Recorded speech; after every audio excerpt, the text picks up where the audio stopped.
He always thought of himself as superior, mocking his pregnant wife for not having a job. But what he didn't know was that the next day, his life would take an unexpected turn. Chandeliers glittered overhead, casting golden light across the ballroom of the Fairmont estate. The annual financial sector gala was in full swing, with champagne flowing freely and laughter punctuating the soft jazz from the live quartet. In the center of it all stood Everett Montgomery, CEO of Montgomery Financial Partners, his tailored Armani suit a perfect complement to his winning smile. He held court in the middle of a circle of admirers, each hanging on his every word. And that's when I told the board, "Gentlemen, $7 billion simply isn't ambitious enough." Everett's voice carried across the room as his audience erupted in appreciative laughter. He raised his crystal flute in a mock toast, reveling in the attention. Across the room, Sydney Montgomery stood alone near a marble column, one hand resting protectively over her 7-month pregnant belly. Despite her designer maternity dress, a navy silk that complemented her auburn hair, she seemed almost invisible to the glittering crowd. Her eyes, however, missed nothing. They tracked her husband with laser focus, catching the way he positioned himself as the center of every conversation, the slight push of his chest whenever a competitor approached, the calculated warmth of his smile when speaking to potential investors. "Mrs. Montgomery, would you like to sit down?" A waiter approached with concern. "I could bring a chair over." "No, thank you." Sydney's voice was soft but not weak. "I prefer to stand." The waiter nodded and moved on, but the brief exchange caught Everett's attention. He excused himself from his admirers and strode purposefully toward his wife, glass in hand. The crowd parted for him like the sea before Moses. "Darling," he said, loudly enough for others to hear, "you look uncomfortable standing there all alone. Come join us." His words seemed considerate, but Sydney recognized the command beneath them. She allowed him to take her elbow and guide her toward his circle, feeling the firm pressure of his fingers. Not painful, but possessive. "Everyone," Everett announced. "My lovely wife, Sydney, carrying the future of Montgomery Financial." He patted her belly without asking permission, drawing smiles from the onlookers. "How wonderful," remarked Catherine Barnes, wife of a competing investment banker. "When are you due, dear?" Before Sydney could answer, Everett interjected, 2 months, and then back to work for me. I've been pulling double duty while this one rests." He squeezed Sydney's shoulder in what appeared to be an affectionate gesture, though she felt the subtle dig. "Actually," Sydney said quietly, "I've been reviewing quarterly projections from home. The Henderson acquisition looks promising, though the initial valuation seems inflated by about 12%. A brief flicker of annoyance crossed Everett's face before his smile reasserted itself. "Always trying to keep her hand in the business," he said with a chuckle. "But what Sydney really needs to focus on is preparing for our son." "We don't know it's a boy," Sydney corrected gently. "We decided to wait and see." "A father knows," Everett insisted, winking at the men in the circle. "Montgomery Financial needs a strong male heir." Sydney fell silent, her expression neutral, though her eyes darkened slightly. No one seemed to notice except for Marcus Chen, the firm's lead counsel, who watched the exchange with subtle interest. "Speaking of the business," Marcus interjected, "Sydney's revision of the Turner contract saved us from a potential 7-figure liability. Brilliant legal work."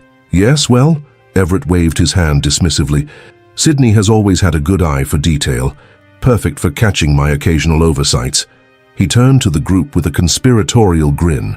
"Behind every successful man, right, gentlemen?" The men nodded in agreement while Catherine Barnes gave Sydney a look of barely disguised pity. "Excuse me," Sydney said quietly. "I need some air."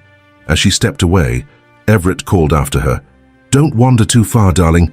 I'm about to tell them about the Brooks merger." Sydney paused at the French doors leading to the terrace, looking back at her husband. In that moment, something shifted in her eyes, a barely perceptible hardening, a decision crystallizing. She stepped outside into the cool April night, letting the door close behind her. The terrace overlooked Central Park, the city lights twinkling against the darkness. Sydney breathed deeply, one hand supporting her lower back, the other still resting on her belly. She felt a kick from within and smiled, a genuine expression so different from the polite mask she wore inside. "I know, little one," she whispered. "I'm tired of it too." "Mrs. Montgomery." Marcus Chen stepped onto the terrace, closing the door quietly behind him. Are you all right? Sydney composed her features. Fine, thank you, Marcus. Just needed some fresh air. Marcus hesitated, then said, You know, I've been meaning to talk to you about some of the overseas accounts. There are some irregularities I think you should be aware of. What kind of irregularities? Sydney's attention sharpened. The kind that would interest the SEC, Marcus replied carefully. But it's not a conversation for tonight. Perhaps we could meet next week. Sydney studied him, noting the concern in his eyes. Tuesday morning? My house, around 10? Everett has meetings all day. Marcus nodded. I'll be there. He turned to go, but paused. Sydney, you're much more than just the woman behind the man. Some of us know that. After he left, Sydney remained on the terrace, the pieces of a puzzle beginning to form in her mind. She'd suspected for months that Everett was operating beyond the boundaries of legality, but confirmation from Marcus changed everything. Her hand tightened on the terrace railing. Inside, Everett's voice rose above the crowd as he launched into another self-aggrandizing story. Sydney watched through the glass as he mimed throwing papers across a boardroom table, his audience captivated. She knew the story. It was her strategy he was describing, her insight that had secured the deal. But in Everett's telling, she didn't exist. Mrs. Montgomery? Another waiter appeared with a glass of water. Your husband asked me to check on you. Sydney accepted the water. How thoughtful of him, she said, her tone betraying nothing. Please tell him I'll be in shortly. As the waiter left, Sydney's gaze drifted to her reflection in the darkened window. 7 years of marriage to Everett had taught her patience and restraint. 7 years of watching him take credit for her work, of calculating smiles and strategic silences. 7 years of building Montgomery Financial from a modest firm to a powerhouse, all while Everett collected the accolades. A movement behind her reflection caught her attention. Everett was approaching, his smile fixed, but his eyes cold. There you are, he said as he joined her. You're being rude, Sydney. These people expect to see us together. I needed a moment, she replied evenly. You've had your moment. He took her elbow again, his grip firmer this time. The Andersons are asking about you. They're considering a $10 million investment.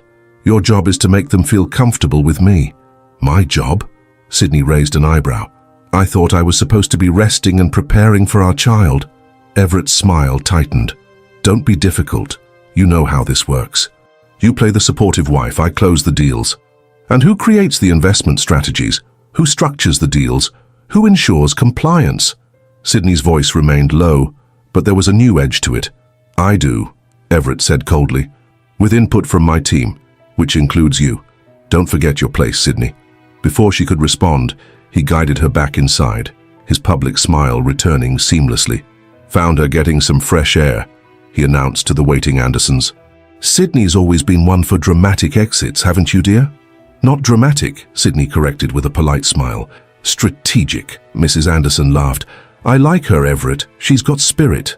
Sometimes too much, Everett replied, his laugh not quite reaching his eyes. Now about that investment opportunity.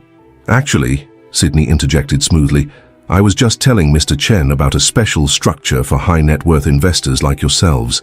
It offers significant tax advantages while maintaining liquidity. The Andersons turned to her with interest, and for a moment, Everett's mask slipped, revealing a flash of anger.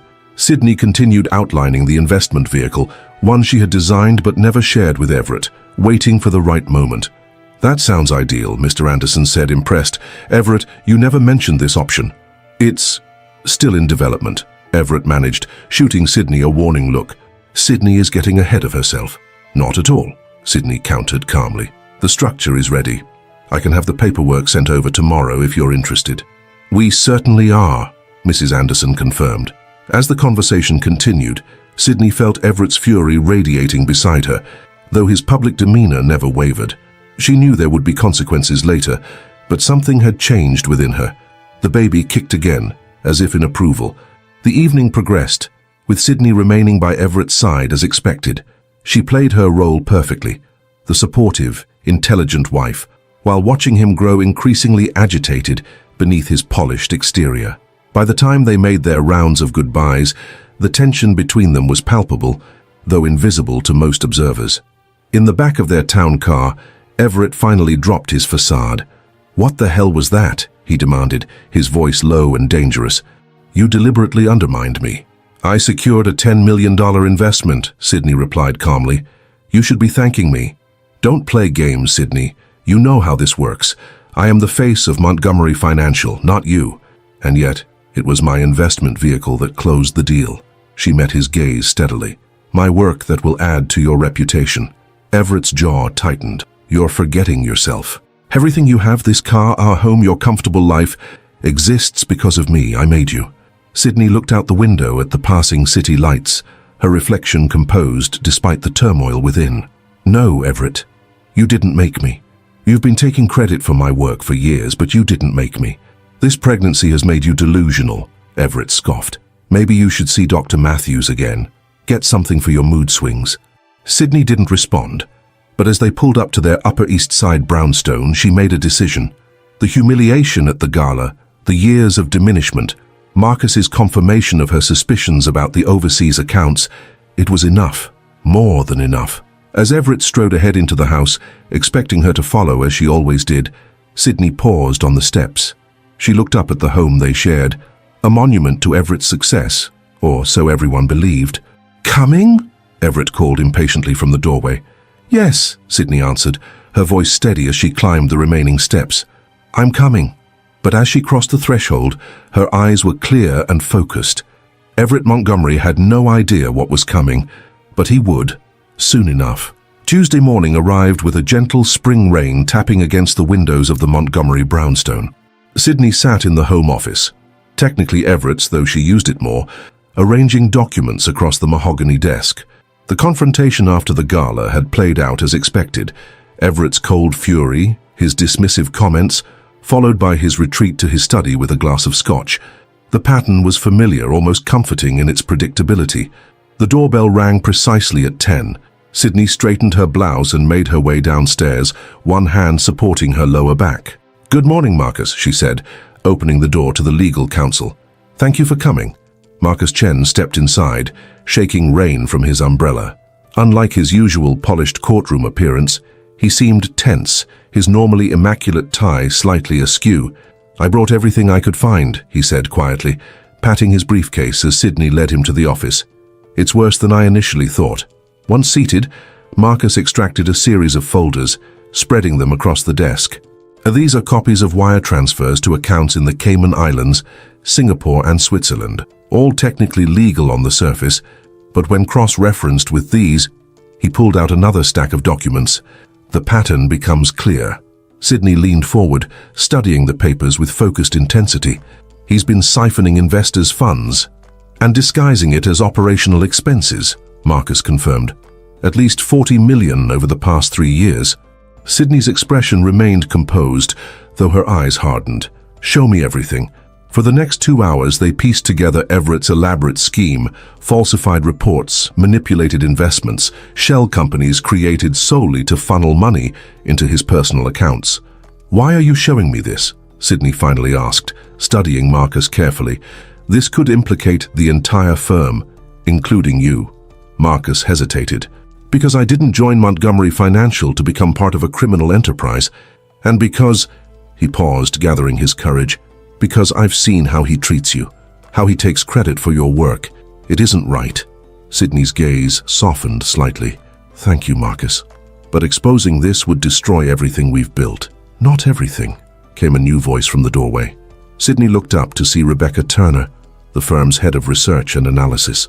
Beside her stood David Kaplan, their chief technology officer. Sorry we're late, Rebecca said, stepping into the office. Traffic was terrible. Sydney raised an eyebrow. I don't recall inviting you.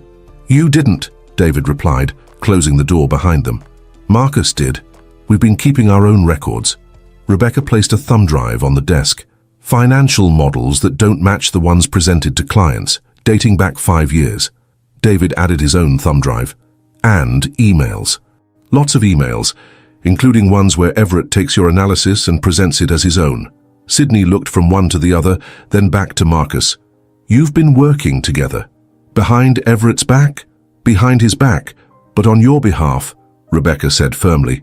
We've watched him build his reputation on your ideas for years. The Henderson acquisition, that was all you. The restructuring of the Asian investments, you again. The three of us started comparing notes about a year ago, Marcus explained.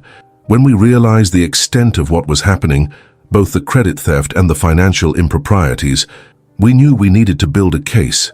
Sydney sat back, absorbing this revelation. Why didn't you come to me sooner? Because we needed to be certain, David said, and because, he exchanged glances with the others, we weren't sure where your loyalties would lie. A shadow of a smile crossed Sydney's face. With my husband, you mean? It's complicated, Rebecca acknowledged. You're having his child, you've built a life together. Sydney's hand moved to her belly, feeling a kick from within. Her mind drifted back to 7 years earlier, to the day she'd first met Everett Montgomery. The investment conference buzzed with energy, young analysts and seasoned financiers mingling in the hotel's grand ballroom. Sydney Adams, fresh from completing her MBA at Wharton, navigated the crowd with purpose, her portfolio of innovative investment strategies tucked under her arm. "Excuse me," a confident voice interrupted as she studied the conference schedule. "You're in my light." Sydney looked up to see a handsome man in his mid-30s, impeccably dressed, with a smile that suggested he was used to getting his way. "I don't see your name on this particular patch of carpet," she replied, not moving. Instead of being offended, he laughed. "Everett Montgomery," he said, extending his hand. "And you are?" "Sydney Adams." "Well, Sydney Adams, how about I make it up to you with a drink?" She assessed him coolly. "I'm here to make connections, Mr. Montgomery. Professional ones." "As am I," he replied smoothly. "I'm building something significant. Montgomery Financial Partners. Perhaps you've heard of us?" She had, a promising boutique firm with a growing reputation. "I have." "Then you should know I'm always looking for talent." His eyes dropped to her portfolio. "What's that?" "My analysis of emerging markets in Southeast Asia. I believe they're significantly undervalued." "Bold claim," Everett said, his interest clearly piqued. "Show me." That evening stretched into dinner, where Sydney outlined her investment philosophy while Everett listened with growing fascination. Their intellectual chemistry was immediate and powerful. By dessert, he'd offered her a position. By the end of the month, they were dating. Within a year, Sydney Adams became Sydney Montgomery, bringing her brilliant financial mind into both his company and his home. "Sydney?" Marcus's voice pulled her back to the present. "Are you all right?" "Fine," she said, refocusing, just remembering how it all began. "Well, this is how it ends," Rebecca said firmly, gesturing to the evidence spread across the desk. "I have enough here to file SEC violations, possibly criminal charges." Sydney studied the documents, her mind calculating possibilities. That would destroy the firm. "The firm is already compromised," David pointed out. "Everett has seen to that." Sydney shook her head. "Montgomery Financial isn't just Everett, it's all of us. It's the legitimate investments, the client relationships we've built, and it's the future security of my child." She placed a protective hand on her belly. "There has to be another way." The four fell silent, contemplating alternatives. Finally, Sydney straightened, decision made.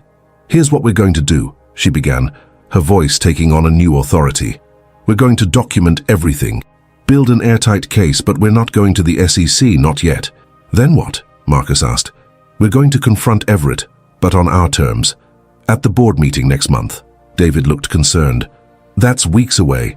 He could move more money, cover his tracks?" Sydney's smile was cold but confident. "He won't, because we're going to monitor every transaction. David, can you set up a system to track all financial movements without alerting him?" "Already have," David replied with a hint of pride. "I've been shadowing the accounting software for months." "Good. Rebecca, I need you to identify every client whose funds have been misappropriated. We need exact figures." Rebecca nodded. "I can do that." "And Marcus, I need you to prepare 2 sets of documents, one that outlines a path to legal consequences if Everett doesn't cooperate, and another that provides him a way to step down with some dignity intact." "You're offering him a way out?" Marcus asked, surprised. Sydney's expression turned pragmatic. "I'm offering the company a way forward. If this becomes a public scandal, everyone loses. Our clients, our employees, our reputations. This way, we control the narrative." The three exchanged glances, impressed by her strategic thinking. "What about you?" Rebecca asked. "What will you do?" "I'll handle Everett," Sydney said with quiet certainty. "I know how he thinks, how he reacts. I've been managing him for years without him realizing it. Over the following weeks, Sydney orchestrated her plan with meticulous precision. Each day she maintained her role as the supportive wife, attending functions on Everett's arm, reviewing documents he brought home, offering insights he would later claim as his own. But behind this facade, she worked with her secret allies, building their case and preparing for the confrontation. Late one night, as Sydney reviewed client records in the Home Office, Everett appeared in the doorway. "Still working?" he asked, leaning against the frame. "It's after midnight. Just finishing up," she replied, casually closing the folder containing evidence of his latest fund transfer. Everett approached, massaging her shoulders. "You've been different since the gala," he observed. "More engaged with the business." "Have I?" Sydney kept her voice neutral. "It's not necessary, you know. Everything's under control." His hands moved to her neck, his touch possessive. "You should be focusing on the baby." Sydney turned to face him. "I am." Something in her tone made Everett pause. "What does that mean?" "It means I want to secure his future." She met his gaze steadily. "Or hers." Everett laughed, tension broken. "Always the planner. That's what I admire about you, Sydney. You think ahead." He kissed the top of her head. "But trust me, I have everything under control. Montgomery Financial has never been stronger." As he left, Sydney allowed herself a small, cold smile. "Yes," she whispered to the empty room. "It will be." The following day, Sydney met with her allies at Rebecca's apartment, away from the prying eyes at the office. "We have confirmation on the Singapore accounts," Rebecca reported. "He moved another $2 million yesterday. And we have access to his private email server," David added. "He's been communicating with someone named Viper about moving funds offshore permanently." Marcus spread several documents across Rebecca's dining table. "I've prepared everything as you requested. The board meeting is in 3 days. Are we ready?" Sydney reviewed their evidence, each piece fitting perfectly into her plan. "Almost. There's one more thing we need." She turned to David. "Can you access Everett's schedule for tomorrow?" David nodded. "Of course. What are you looking for?" "His lunch appointment. I need to know who he's meeting." A few keystrokes later, David looked up, surprised. "Jackson Hayes, from the SEC." Sydney's expression darkened. "He's trying to get ahead of us. Probably buying influence." She thought for a moment. Change the reservation, different restaurant an hour later, and send Hayes an email from Everett's account apologizing for the change. "You want to intercept him," Marcus realized. "I want to turn him," Sydney corrected. "If Hayes is corrupt enough to meet with Everett secretly, he's corrupt enough to work with us instead, for the right incentive." The next day, as Everett attended his morning meetings, Sydney sat across from Jackson Hayes at Daniel, one of Manhattan's finest restaurants. "Mrs. Montgomery," Hayes said, clearly confused. "I was expecting your husband." "I know," Sydney replied calmly, "but I believe I can offer you something more valuable than whatever arrangement he was proposing." Hayes shifted uncomfortably. "I don't know what you're implying." Sydney slid a folder across the table. "Evidence of your 2 previous meetings with my husband. Payments totaling $75,000 to your offshore account. And documentation of your recent purchase of a vacation home in Aspen that your government salary couldn't possibly support." The color drained from Hayes's face. "Where did you get this?" "That's not important. What matters is what happens next." Sydney leaned forward. "In 3 days, Montgomery Financial will undergo a significant leadership change. You can either be implicated in Everett's downfall, or you can be seen as instrumental in helping facilitate a smooth transition. You're blackmailing me." "I'm offering you a choice," Sydney corrected. "The same one I'll be offering Everett." The board meeting was scheduled for Friday at 10 a.m. As Sydney dressed that morning, selecting a conservative maternity dress in deep blue, she felt the baby kick vigorously. "I know," she murmured, placing a hand on her belly. "Today everything changes." Everett emerged from the bathroom, adjusting his tie. "Ready for the quarterly update?" he asked, oblivious to what awaited him. "I think the board will be pleased with our performance." Sydney met his eyes in the mirror. "I'm sure it will be a memorable meeting." Everett smiled, mistaking her meaning. "With you by my side, how could it be anything else?" As they drove to the office in separate cars, Sydney insisting she might need to leave early due to a prenatal appointment, she made a final call to Marcus. "Is everything in place?" she asked. "Yes," he confirmed. "The board members have been discreetly informed to stay after Everett's presentation. Hayes is standing by. The security team has been instructed to ensure Everett doesn't leave the building during the meeting." "And the accounts?" Frozen as of 5 minutes ago, though he won't discover that until he tries to access them. Sydney exhaled slowly. Then it's time.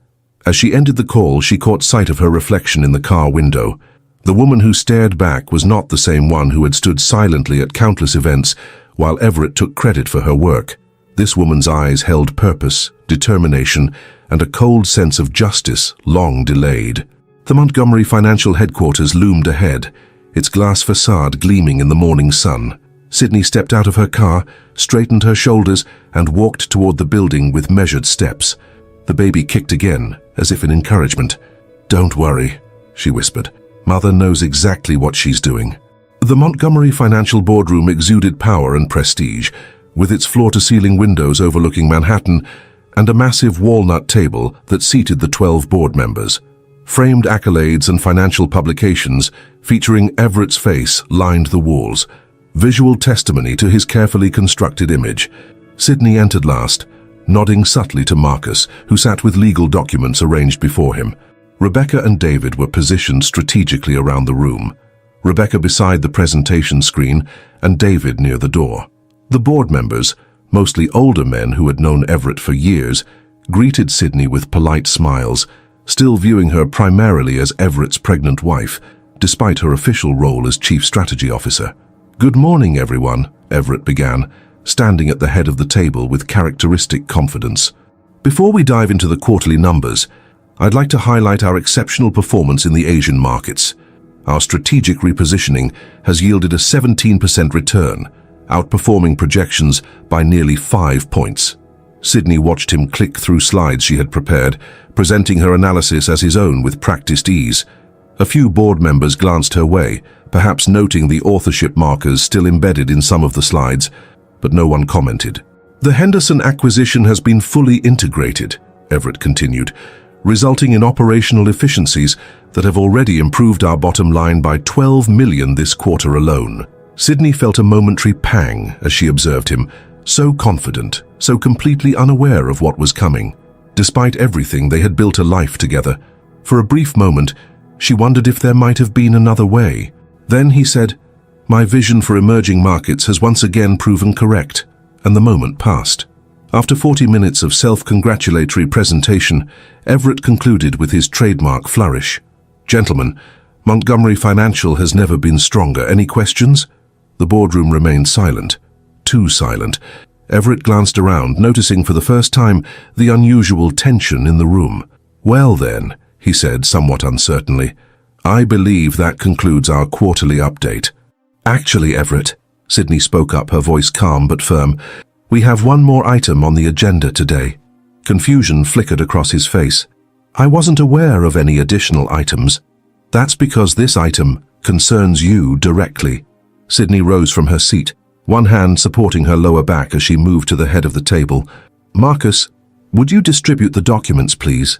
Marcus began passing folders to each board member. Everett's confusion turned to irritation.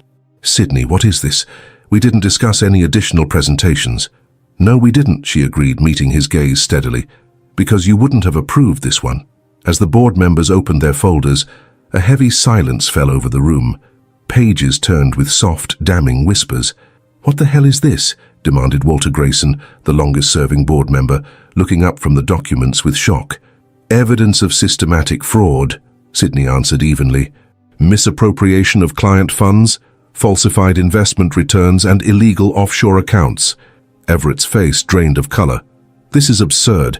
Sydney, I don't know what game you're playing, but—" "It's not a game," she interrupted, nodding to David, who activated the main screen. Detailed financial records appeared, highlighting transactions between Montgomery Financial accounts and shell companies in the Cayman Islands. "These are wire transfers authorized by you personally, Everett. $47 million moved to accounts only you control." Everett's eyes darted around the room, finding no allies. This is a misunderstanding. These are legitimate operational accounts." "They're not," Marcus interjected, standing now. "I've verified the legal status of each entity. They exist solely to funnel investor funds into your personal accounts." "You're working with her?" Everett's voice rose in disbelief. "Marcus, I brought you into this firm." "Actually," Sydney said quietly, "I recommended Marcus after reviewing his work at Sullivan & Pierce. just as I identified the Henderson opportunity and developed the Asian market strategy and created the investment vehicle that secured the Anderson account. The board members looked from Sydney to Everett, decades of assumptions being rewritten in real time. "Is this true?" asked Elizabeth Winters, the only female board member besides Sydney. Before Everett could respond, Rebecca stepped forward. "I've worked with both of them for 6 years. Sydney has been the architectural mind behind every major success this firm has claimed. I have documentation proving her authorship of strategies Everett has presented as his own." "This is ridiculous," Everett sputtered, his composure cracking. "Sydney is my wife. We collaborate. Of course her work reflects my vision and leadership." "Does your vision include defrauding our clients?" Sydney asked, her voice still measured despite the tension crackling through the room. "Because that's what these documents prove. You've been stealing from the very people who trust us with their financial futures." Everett slammed his hand on the table. "Enough. This meeting is over. We'll discuss this absurd charade privately." He moved toward the door, but David stood firmly in his way. "Security has been instructed not to let you leave the building, Mr. Montgomery." "You can't be serious," Everett hissed. "This is my company." "Actually," Marcus said, extracting another document, "Montgomery Financial is a publicly traded company with fiduciary responsibilities to its shareholders and clients. And as legal counsel, I'm obligated to report evidence of financial crimes." Everett's face contorted with rage. "You'll regret this. All of you." He turned to Sydney, his voice dropping to a dangerous whisper. "Especially you. Think about what you're doing to our family, to our child." Sydney didn't flinch. "I am thinking about our child. That's why I'm doing this." Walter Grayson cleared his throat. "I think we need to address the immediate implications. If these allegations are true—" "They are," Sydney confirmed. "And there's more. At this moment, Jackson Hayes from the SEC is waiting in the conference room next door. He's aware of the situation and prepared to discuss next steps." At the mention of Hayes, true fear flashed across Everett's face. Sydney knew why. Hayes had been Everett's inside man at the SEC, and his presence here meant the protection Everett had bought was now gone. "You've been planning this," Everett said, realization dawning. "For how long?" "Long enough," Sydney replied simply. The board erupted in urgent conversation. Elizabeth Winters took charge, her decades of corporate governance experience coming to the fore. "We need to act immediately to protect the firm and our clients. Everett, in light of these allegations, I move that you be placed on administrative leave pending a full investigation." "Seconded," said another board member quickly. "This is insanity," Everett protested. "You can't remove me based on unsubstantiated accusations from my hormonal pregnant wife." The sexist dismissal hung in the air, doing him no favors with the increasingly alarmed board. "The evidence speaks for itself," Marcus noted, "and Mrs. Montgomery is not the only source. This investigation has involved multiple senior executives who have independently verified the documents before you." A vote was called. It was unanimous. Everett Montgomery was suspended from all duties at Montgomery Financial Partners, effective immediately. As security was called to escort him from the building, Everett turned to Sydney one last time. "You think you've won? This isn't over. Remember who I am, who I know. You'll never run this firm." Sydney met his gaze without emotion. "I already do, Everett. I always have." The boardroom fell silent as Everett was led away, his threats echoing down the hallway. In his absence, all eyes turned to Sydney. "What happens now?" asked Walter Grayson. Sydney moved calmly to Everett's vacated position at the head of the table. "Now we contain the damage. Our priority must be protecting our clients and their investments. Marcus has prepared a plan to isolate and secure the affected accounts." "And the legal ramifications?" Elizabeth Winters asked. "That depends," Sydney replied, nodding to an assistant who opened the door to admit Jackson Hayes. The SEC investigator entered with a grim expression. "Mrs. Montgomery, board members," he acknowledged, "this is an unprecedented situation." "But not an insurmountable one," Sydney countered. "You've reviewed our evidence and our proposed remediation plan." Hayes nodded reluctantly. "The Commission would prefer to avoid a public scandal that could destabilize market confidence. If Montgomery Financial can make restitution to affected clients and implement the governance changes outlined in your proposal, we may be able to resolve this without criminal charges." A collective exhale of relief swept through the room. "What about Everett?" someone asked. Mr. Montgomery will be barred from serving as an officer or director of any public company, Hayes stated flatly. His personal legal jeopardy depends on his cooperation with our investigation. As the discussion continued, Sydney felt the baby kick vigorously. She placed a hand on her belly, a small gesture of reassurance. The confrontation had been necessary but draining, and there was still much to do. After the meeting concluded, Sydney retreated to her office. Not Everett's grander corner suite, but her own more modest space where the real work of Montgomery Financial had always been done. Rebecca, David, and Marcus followed, closing the door behind them. That went as well as could be expected, Marcus said, loosening his tie. The board is in shock, Rebecca observed, but they're rallying. Elizabeth Winters is already talking about appointing you as interim CEO. Sydney shook her head. That's not the plan. The three exchanged puzzled glances. But I thought, David began. Taking over Montgomery Financial was never my end goal, Sydney explained, easing herself into her chair. It's just the first phase. First phase of what? Marcus asked cautiously. Sydney's expression hardened slightly. Justice. Real justice. Not just for me, but for everyone Everett has stepped on, stolen from, or deceived. She turned to her computer, pulling up a document none of them had seen before. This is a list of every client whose funds were misappropriated, every employee whose ideas were stolen, every partner who was cheated in deals. You want to make restitution, Rebecca realized, beyond what the SEC requires. I want to rebuild what Everett corrupted, Sydney corrected, and I want him to witness it all. His reputation, his connections, his influence, they'll crumble piece by piece while I transform his tainted legacy into something honorable. The three stared at her with new understanding. This wasn't merely a corporate coup or an act of personal revenge. Sydney's vision was far more comprehensive and perhaps more merciless than any of them had imagined. The divorce papers are already prepared, Sydney continued calmly. They'll be served to him this afternoon. The prenuptial agreement is void due to his criminal activities. Marcus confirmed that last week. You've thought of everything, David said, impressed and slightly unnerved. Not everything, Sydney admitted. Everett won't go quietly. He has resources we don't know about, connections we can't track. He'll fight back, and it will get ugly. We'll be ready, Marcus assured her. Sydney nodded, then winced slightly as the baby delivered a particularly strong kick. Are you all right? Rebecca asked with concern. Fine, Sydney replied with a small smile. Just a reminder of what's truly at stake. As her allies departed to implement the next stages of her plan, Sydney remained at her desk, staring at the ultrasound image framed beside her computer. For a moment, doubt crept in. Was she doing the right thing? Would her child understand why she had chosen this path?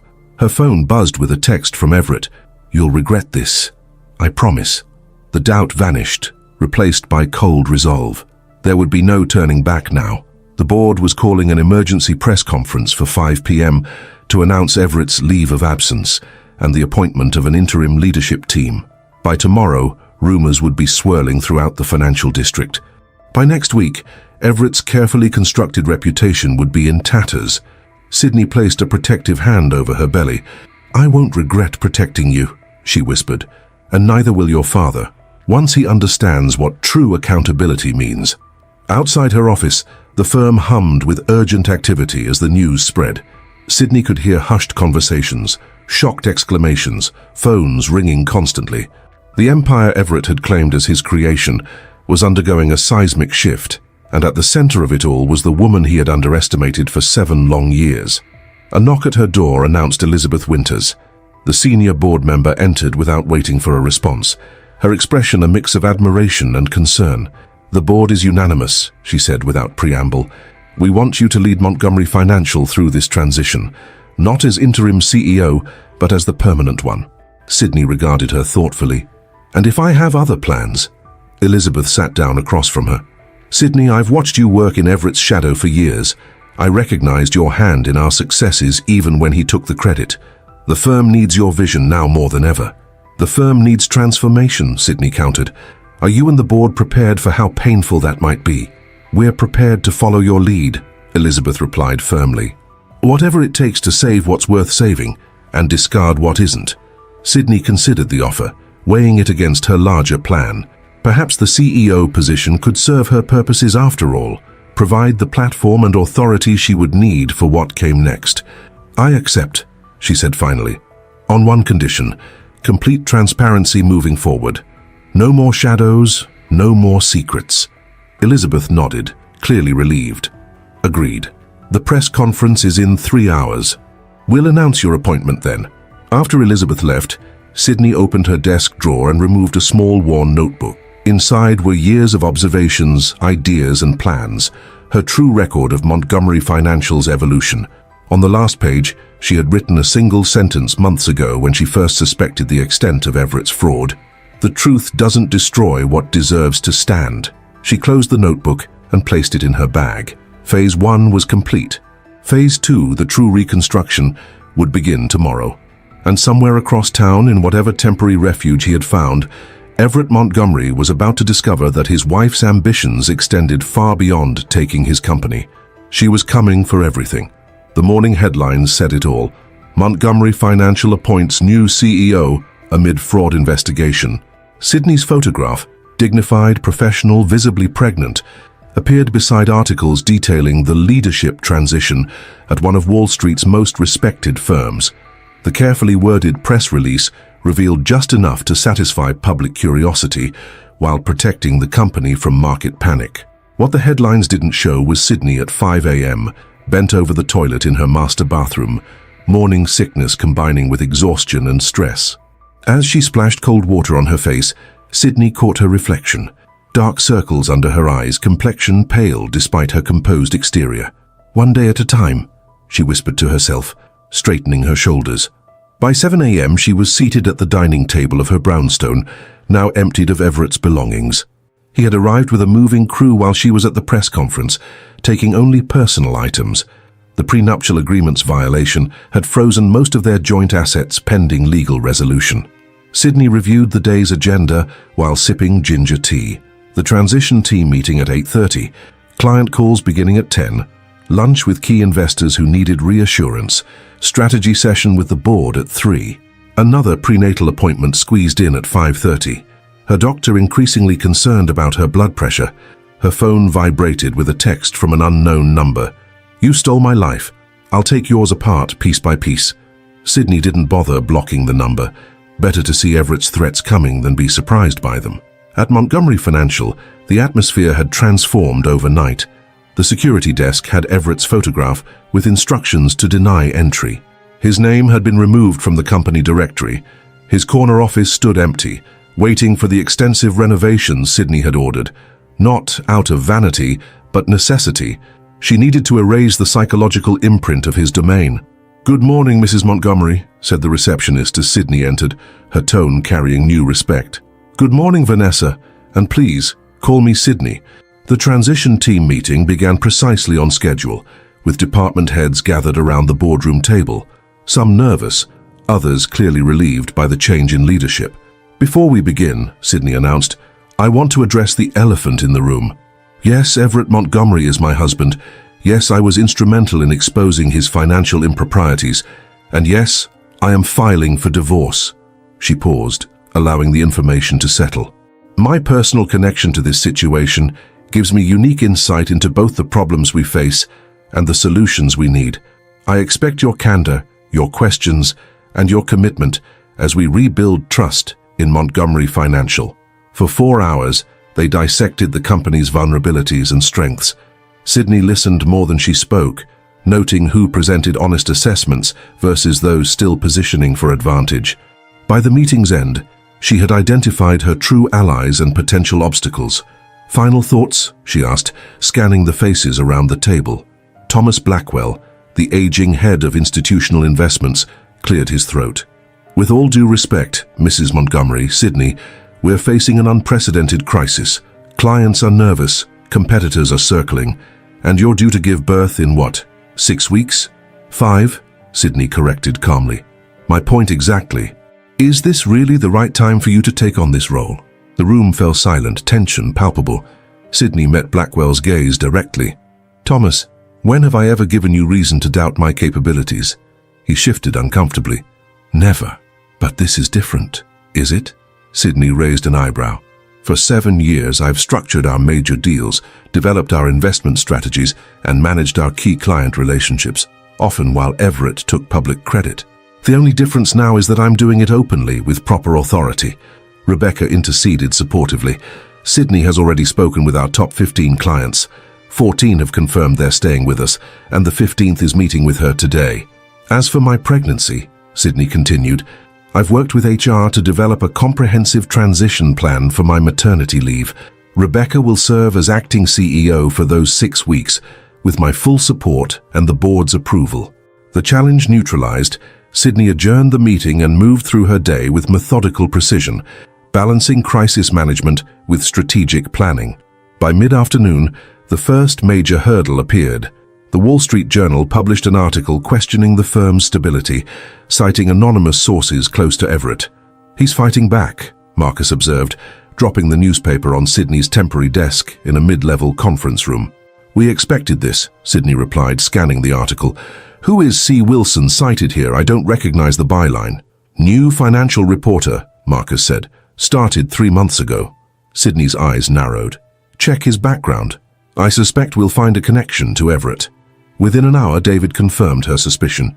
The reporter had previously worked for a small publication funded by one of Everett's college friends.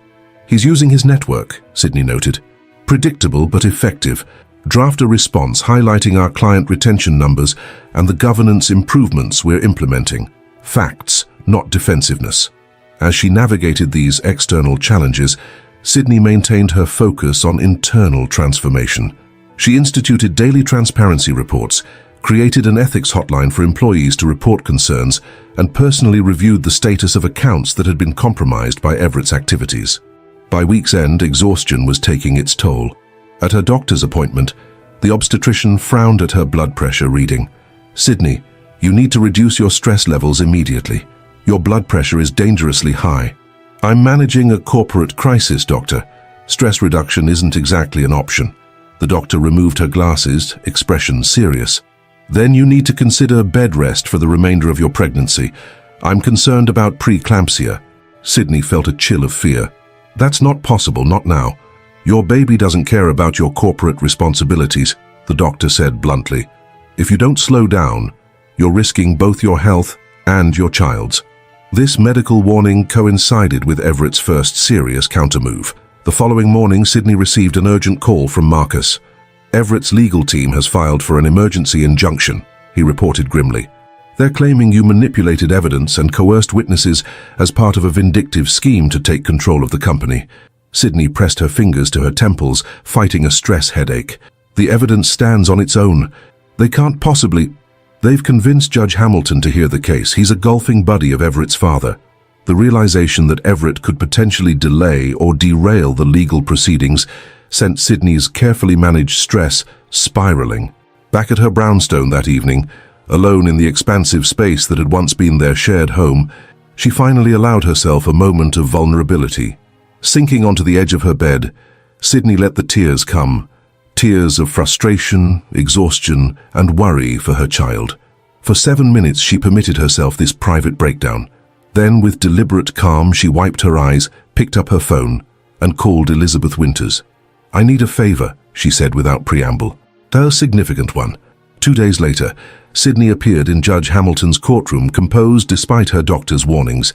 Everett sat on the opposite side with his legal team, his once impeccable appearance showing signs of strain, stubble darkening his jaw, his suit slightly rumpled. Their eyes met briefly across the room, his burning with hatred, hers cool and determined. Before proceedings began, Elizabeth Winters entered with a silver-haired man Sydney recognized as Senator James Winters, Elizabeth's husband and a senior member of the Senate Banking Committee. The senator nodded politely to the judge before taking a seat directly behind Sydney. The message was unmistakable. This case had high-level attention. Judge Hamilton's expression soured as he realized his chamber had become politically charged territory. After brief arguments from both sides, the judge denied the emergency injunction, citing insufficient evidence of procedural impropriety. Everett stormed out without looking back, but Sydney caught his attorney's whispered warning. This is just the first round. Outside the courthouse, reporters swarmed, cameras flashing. Sydney's prepared statement was brief and pointed. Montgomery Financial remains focused on serving our clients with integrity and transparency. The court's decision today affirms our path forward. As her car pulled away from the media frenzy, Sydney finally allowed herself to exhale. "Thank you," she said to Elizabeth, who had accompanied her throughout. "I won't forget this." "Don't thank me yet," Elizabeth replied soberly. "Everett still has resources and connections, and frankly, Sydney, you look terrible. Are you taking care of yourself?" Sydney managed a tired smile. "I'm trying. It's complicated."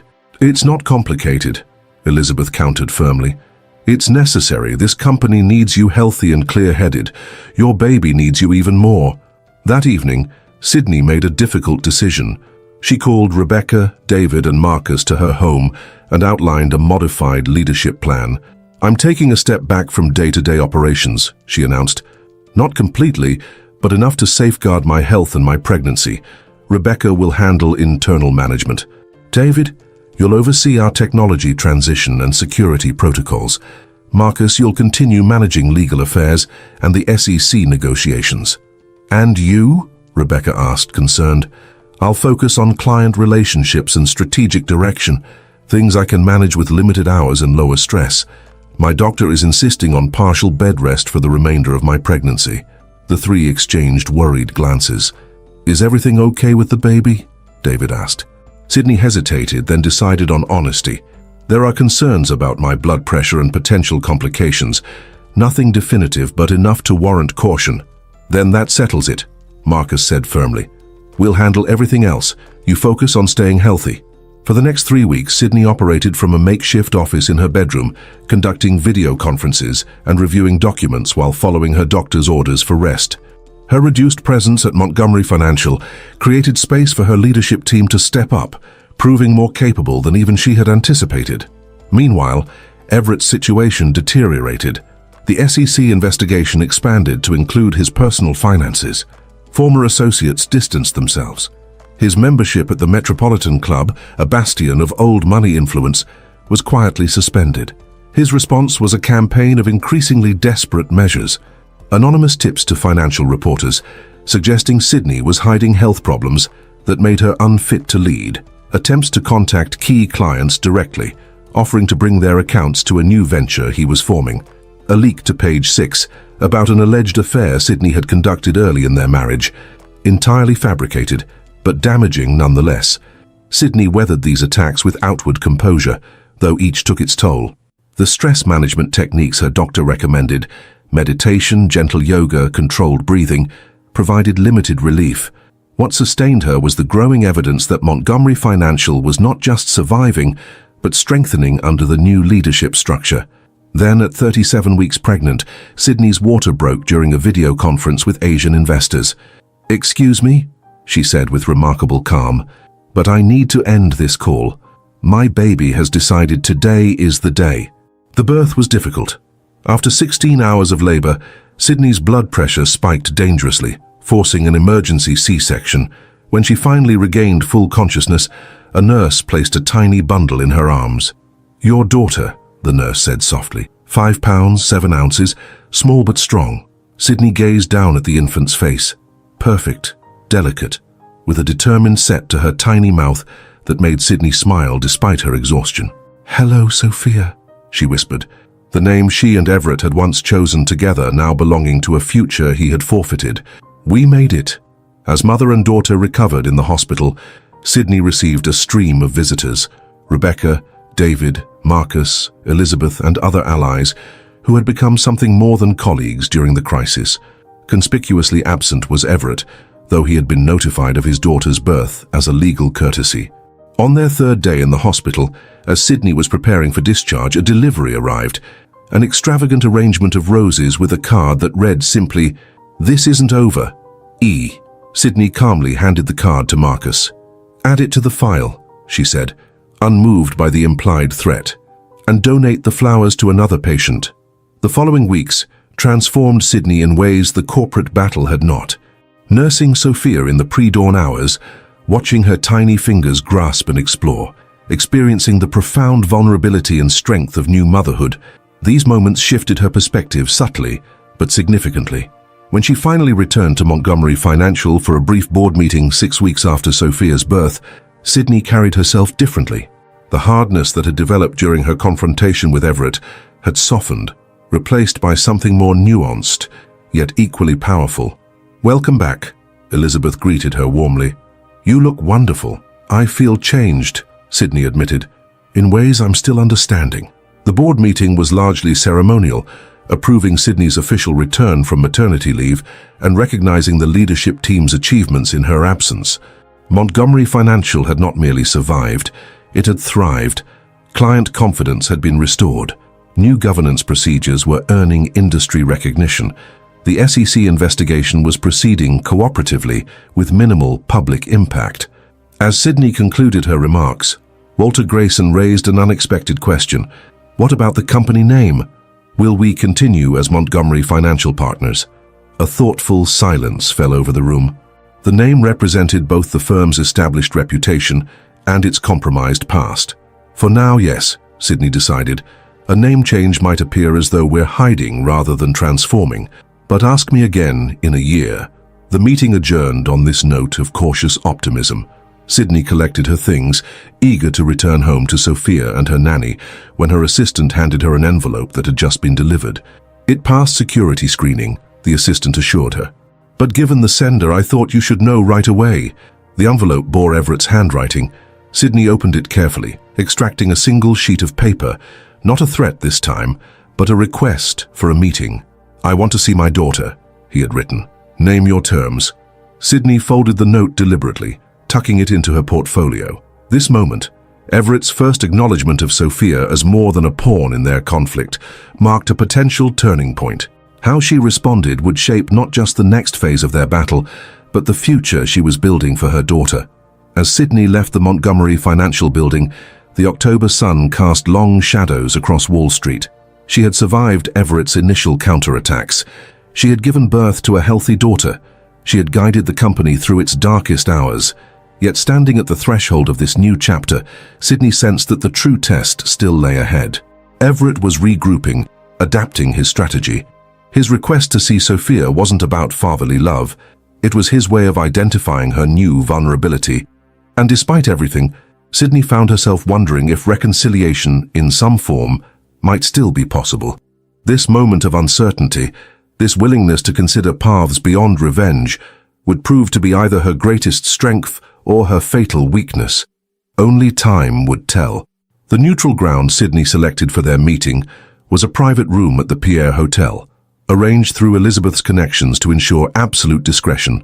Sydney arrived first, instructing the nanny to wait with Sophia in an adjoining suite. She wanted to speak with Everett alone before determining whether he would see their daughter. When Everett entered, Sydney barely recognized him. Gone was the immaculate appearance and commanding presence that had defined him on Wall Street. His expensive suit hung loosely on his frame, his face gaunt with dark circles beneath bloodshot eyes. Yet despite his physical deterioration, his gaze retained its calculating intensity. "Sydney," he acknowledged, remaining standing despite the comfortable seating arrangement. "You look well. Motherhood agrees with you." "Thank you for coming," she replied neutrally. "Please sit." He lowered himself into a chair across from her, his movement stiff as though physical comfort might signal weakness. "Where is she?" "Nearby. We have things to discuss first." Everett's jaw tightened. "She's my daughter too. I have rights." "Rights you've shown no interest in exercising until now," Sydney observed. "It's been 3 months since her birth, Everett. This is your first inquiry about her welfare." "I've been somewhat preoccupied," he retorted with bitter sarcasm. "Dealing with the systematic destruction of my life's work." Sydney met his gaze steadily. "Your choices destroyed what you built. I simply exposed them." For a moment, raw hatred flashed across his features before he mastered himself. "I didn't come here to rehash the past. I want to see my daughter." "Why now?" Sydney pressed. "What's changed?" Everett hesitated, an uncharacteristic vulnerability briefly crossing his face. "Maybe I've had time to reflect. Maybe I want something in my life that isn't tainted by everything else." The sincerity seemed genuine, but Sydney had long ago learned to distrust Everett's performances. "And it has nothing to do with the Spencer Group's interest in acquiring Montgomery Financial." Surprise flickered in his eyes before he could hide it. "How did you—" They approached the board yesterday, Sydney explained, quite generously considering our recent troubles. But then their CEO was your roommate at Yale, wasn't he? The pieces connected instantly. The Spencer Group, led by Everett's old friend, would acquire Montgomery Financial at a bargain price, then reinstall Everett in a leadership position once the legal dust settled. A backdoor return to power. You've always been too clever for your own good, Everett said, his momentary vulnerability vanishing. Fine. Yes. I advised William on the potential acquisition. It's good business. Nothing more. And your sudden interest in Sophia? Is that good business too? Everett leaned forward, his voice hardening. Don't use our daughter against me. Whatever you think of me, I have a right to know her. You have a legal right, Sydney corrected. Moral rights are earned, Everett. Before he could respond, Sydney's phone vibrated with a text from Marcus. Wheeler confirmed. Wire trail leads to Jakarta account. Sending details now. A small, cold smile touched her lips as she read the message. The final piece had fallen into place. Is something amusing? Everett asked sharply. Not amusing, Sydney replied, setting down her phone. Enlightening. Tell me, how is James Wheeler these days? Everett stiffened at the name of his former Harvard classmate, who now headed a private equity firm in Singapore. I wouldn't know, we're not in regular contact. That's strange because he's been quite busy on your behalf. Sydney opened her portfolio and extracted several documents. 3 weeks ago, Wheeler's firm acquired a controlling interest in Meridian Publishing, which owns the financial blog that's been publishing hit pieces about Montgomery Financial. 2 weeks ago, he purchased a substantial block of our stock through shell companies. And yesterday, she slid a bank statement across the table. He transferred $5 million to an account you control in Jakarta. Everett's expression remained impassive, but a muscle twitched in his jaw. You've been monitoring my personal finances. That's illegal. Not when it's part of an SEC investigation you're already subject to. Sydney leaned forward. Did you really think I wouldn't anticipate your moves? That I wouldn't protect what I've built? What we built? Everett corrected sharply. Don't rewrite history, Sydney. Whatever my mistakes, Montgomery Financial exists because of my vision, my connections. Your connections, Sydney agreed. My strategies. Your charm. My substance. It was always a partnership, Everett, one you never acknowledged. A heavy silence fell between them. Outside, rain began to patter against the windows, the sky darkening with an approaching storm. What do you want? Everett finally asked, his voice lower. To destroy me completely? To ensure I never work in finance again? To keep me from my child? Just tell me your price. Sydney studied him, searching for genuine remorse, but finding only calculation. There's no price, Everett. This isn't a negotiation. Everything's a negotiation, he countered. You've proven your point. You've shown the world who really built Montgomery Financial. You've secured your position and your legacy. Isn't that enough? You still don't understand, Sydney said with something approaching pity. This was never about taking your place or proving my worth. It was about accountability. Everett's facade finally cracked, frustration breaking through. For God's sake, Sydney, what more do you want from me? I've lost everything, my company, my reputation, most of my assets. The SEC is freezing my remaining accounts. I'm facing possible criminal charges. I'm staying in a furnished apartment because I can't even get a lease in my own name anymore. Is this really about accountability, or is it about revenge? The raw emotion in his outburst gave Sydney pause. For the first time, she glimpsed the true extent of his fall, not just professionally but personally. The golden boy of Wall Street reduced to a pariah, watching his carefully constructed world disintegrate completely. It was never about revenge, she said quietly, but I won't apologize for holding you accountable for your actions. My actions? Everett laughed bitterly. You make it sound so simple, as if I woke up one morning and decided to commit fraud. You know how this business works, Sydney. Everyone operates in gray areas. Everyone pushes boundaries. I just pushed too far. Don't minimize what you did, Sydney countered sharply. You stole from clients who trusted you. You lied to investors. You built a financial house of cards and left others to suffer the consequences. And you've made me pay for it, he shot back. So what now? What happens to our daughter while you crucify me publicly? The mention of Sophia refocused the conversation. Sydney considered her next words carefully. I've made arrangements for visitation rights, she said finally. Supervised initially. If those go well, we can discuss expanding your access. Everett's expression darkened. Supervised? Like I'm some kind of criminal? You're under federal investigation for financial crimes, Sydney reminded him. These are standard precautions. Precautions, he repeated mockingly. Just admit it, Sydney. You want to control everything, the company, our daughter, my access to her. What I want is to protect her, Sydney said firmly. From your instability, from the media circus, and yes, from your influence, until you demonstrate that you can be a positive presence in her life. Everett stood abruptly, pacing to the window. For several minutes he stared out at the rain-slicked streets below, his reflection fragmented by the water running down the glass. When he finally turned back, his expression had changed, a dangerous calm replacing his earlier agitation. I have something you should see, he said, reaching into his jacket pocket and extracting a small flash drive. Before you make any final decisions about my role in our daughter's life. Sydney eyed the device suspiciously. What is this? Insurance, Everett replied cryptically. I'm not the only one with secrets, Sydney. With deliberate movements, he placed the drive on the coffee table between them. 6 years ago, when we were securing the Matsumoto deal in Tokyo, you met privately with Hideki Tanaka the night before the final negotiation. Sydney's heart skipped a beat, though she kept her expression neutral. That meeting was authorized. We discussed terms.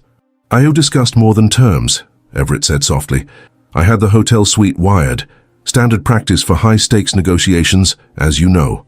The implication hung in the air like a physical threat. Sydney had indeed met with Tanaka that night. The discussion had begun professionally, but evolved into something more personal.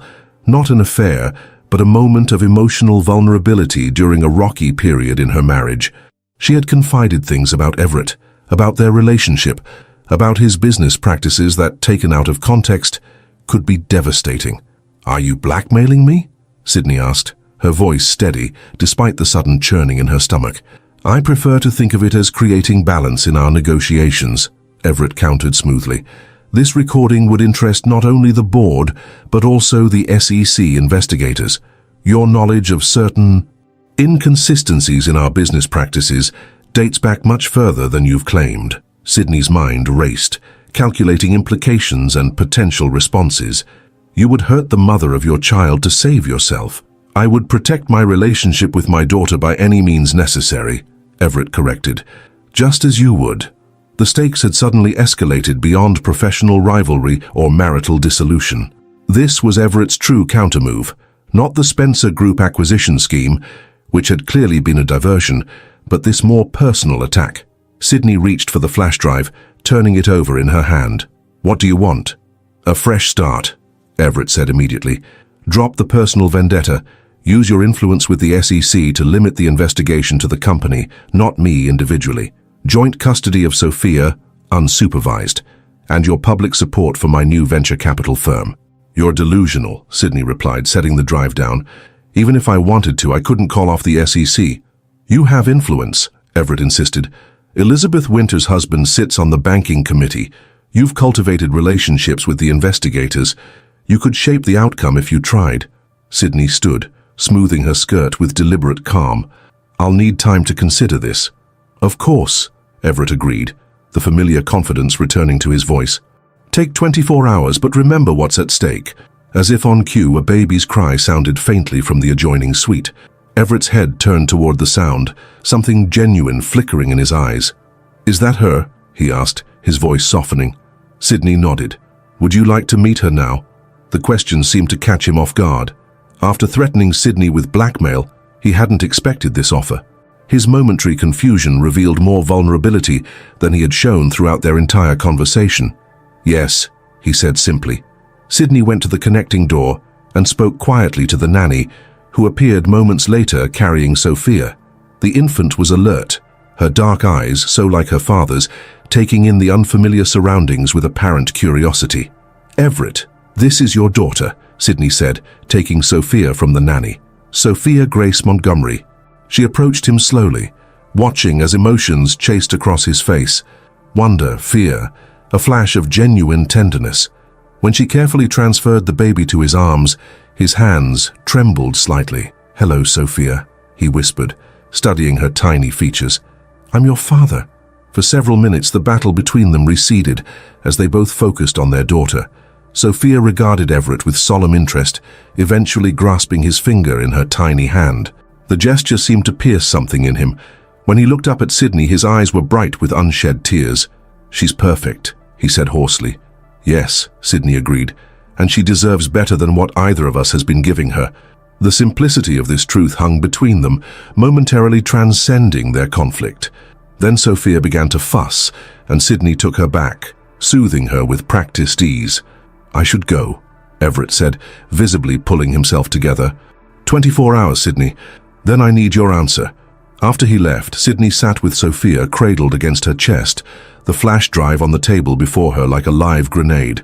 The choice she faced was impossible: capitulate to blackmail and allow Everett to escape true accountability, or risk a scandal that could harm both Montgomery Financial and ultimately Sophia's future. Back at home, while Sophia napped, Sydney inserted the drive into her secure laptop. The recording was exactly as Everett had described: her late-night conversation with Tanaka, including damning comments about Everett's business practices. Comments that, while not confessing knowledge of outright fraud, certainly suggested she had been aware of ethical grey areas far earlier than she had admitted. Sydney closed the laptop and paced her living room, weighing options and outcomes. By midnight, her decision was made. She placed a call to Marcus. "I need everything we have on Hideki Tanaka," she instructed, "and contact Elizabeth. I need an emergency meeting with her husband tomorrow morning." The following day dawned clear and cold. Sydney arrived at the Capitol Hill office of Senator Winters precisely at 8 a.m., Sophia with her nanny waiting in a nearby coffee shop. "This is unexpected," the senator greeted her, gesturing to a seat across from his imposing desk. "Elizabeth said it was urgent." "It is," Sydney confirmed. "I need your guidance on a sensitive matter involving the SEC investigation." For 30 minutes, she outlined the situation in clinical detail, including the blackmail attempt and the contents of the recording. The senator listened without interruption, his expression grave. "This puts us all in a difficult position," he said finally. "If this recording becomes public, it could compromise the entire case against Everett." "I know," Sydney acknowledged. "That's why I need options." The senator leaned back, considering. "There are 3 paths forward as I see it. 1, you acquiesce to his demands, which sets a dangerous precedent and allows a financial criminal to potentially harm others in the future. 2, you call his bluff, risking your reputation and potentially the case against him. Or 3, he paused significantly. "Or 3, Sydney prompted. "You flip the script. Take control of the narrative before he can." By noon, Sydney's plan was in motion. By 3, all pieces were in place. At exactly 4 o'clock, she arrived at Everett's temporary apartment in Battery Park City, an address she had obtained through Marcus's connections. Everett opened the door with a triumphant smile that faltered when he saw her expression. "You're early," I said 24 hours. "Plans change," Sydney replied, stepping past him into the sparsely furnished apartment. "Nice place." "Temporary, I assume." "Until the situation stabilizes," he answered cautiously, closing the door. "Have you made your decision?" "I have." She turned to face him directly. "The answer is no." Everett's expression hardened. "Then you leave me no choice. By this time tomorrow, the recording will be in the hands of every board member, the SEC, and selected media outlets." "No, it won't," Sydney countered calmly. "Because 30 minutes ago I gave my full statement to the SEC, including details of our meeting yesterday, your blackmail attempt, and the contents of the recording. I've also filed a police report for extortion." Everett's face drained of color. "You're bluffing." "I also contacted Hideki Tanaka," Sydney continued as if he hadn't spoken. "He's provided a sworn statement that you approached him after our meeting in Tokyo, threatening to reveal personal information about his family unless he altered certain terms of the Matsumoto deal to facilitate your siphoning of funds. That matches perfectly with the timeline of when your offshore accounts began showing significant activity." Everett sank onto a bar stool at the kitchen counter, stunned into silence. "You made a critical error," Sydney said, her voice softening almost sympathetically. "You gave me 24 hours to respond. You should have known I'd use that time." "This is absurd," Everett managed finally. "It's your word against mine." "It's considerably more than that," Sydney corrected. "Senator Winters has opened a formal inquiry into your attempts to manipulate a federal investigation. The recording you thought would destroy me actually provides timeline evidence that helps the case against you. The realization of complete defeat washed over Everett's face. His shoulders slumped, the last vestiges of his once formidable presence collapsing. "Why are you really here?" he asked dully. "To witness my final humiliation." Sydney shook her head. "I'm here to offer you a choice. The real choice, not the false one you tried to force on me." She sat across from him, close enough to see the stubble on his unshaven face, the brokenness in his eyes. Option 1. Face the additional charges of extortion and witness tampering, which will almost certainly result in prison time. Option 2. Voluntary cooperation with the ongoing investigations, full disclosure of all remaining hidden assets, and acceptance of a lifetime ban from the securities industry. "And in return?" Everett asked hoarsely. "In return, I'll support a plea arrangement that focuses on financial penalties rather than incarceration. And," she paused, the most difficult part coming last, "I'll honor our agreement about supervised visitation with Sophia, with the potential for expanded access if you demonstrate genuine change." Everett stared at her, searching for deception. "Why would you do that? After everything?" "Not for you," Sydney said honestly. "For her. Sophia deserves the chance to know her father, the man you could be, not the man you've been." Outside, the winter sun was setting, casting long shadows across the sparse apartment. In that fading light, something shifted between them. Not forgiveness exactly, but perhaps the first fragile tendril of understanding. "I'll need time to consider," Everett said finally. Sydney stood, gathering her coat. "You have until tomorrow morning. Unlike you, I mean what I say about deadlines." As she reached the door, Everett called after her. "Sydney." She turned back. "How did you know that I would use that recording against you?" A sad smile touched her lips. "Because it's what I would have done if I were still playing by your rules." She opened the door. "But I'm not. Not anymore." The next morning, Everett's lawyer contacted Marcus with his decision. He would cooperate fully, accepting the lifetime industry ban in exchange for avoiding prison time. The war between them was over. Not with a dramatic confrontation or public humiliation, but with a quiet surrender. That evening, Sydney sat in her home office, Sophia sleeping peacefully in a bassinet beside her desk. On her computer screen was a draft press release announcing Montgomery Financial's formal name change to Horizon Partners, effective in the new year. The rebranding would mark the final step in the company's transformation, and in Sydney's own journey from shadow architect to recognized leader. As she made final edits to the announcement, Sydney reflected on the true nature of victory. It wasn't crushing Everett completely, as she had once imagined. It wasn't public vindication or even professional success. It was creating something sustainable from the ashes of what had been destroyed, a company with integrity, a future for her daughter, and perhaps most surprisingly, peace within herself. The baby stirred, making tiny noises that Sydney had already learned to recognize as the prelude to waking. She saved her work and turned away from the computer, ready to attend to the most important outcome of all their battles and betrayals, the innocent life they had created together. "I'm here, little one," she whispered, lifting Sophia into her arms, "and I always will be." Spring arrived in New York City with an explosion of cherry blossoms in Central Park. 18 months had passed since the confrontation in Everett's temporary apartment, 18 months of systematic transformation for both Montgomery Financial, now officially Horizon Partners, and for Sydney herself. The morning sun streamed through the windows of Sydney's redesigned office as she reviewed the quarterly projections. The space bore no resemblance to Everett's former domain.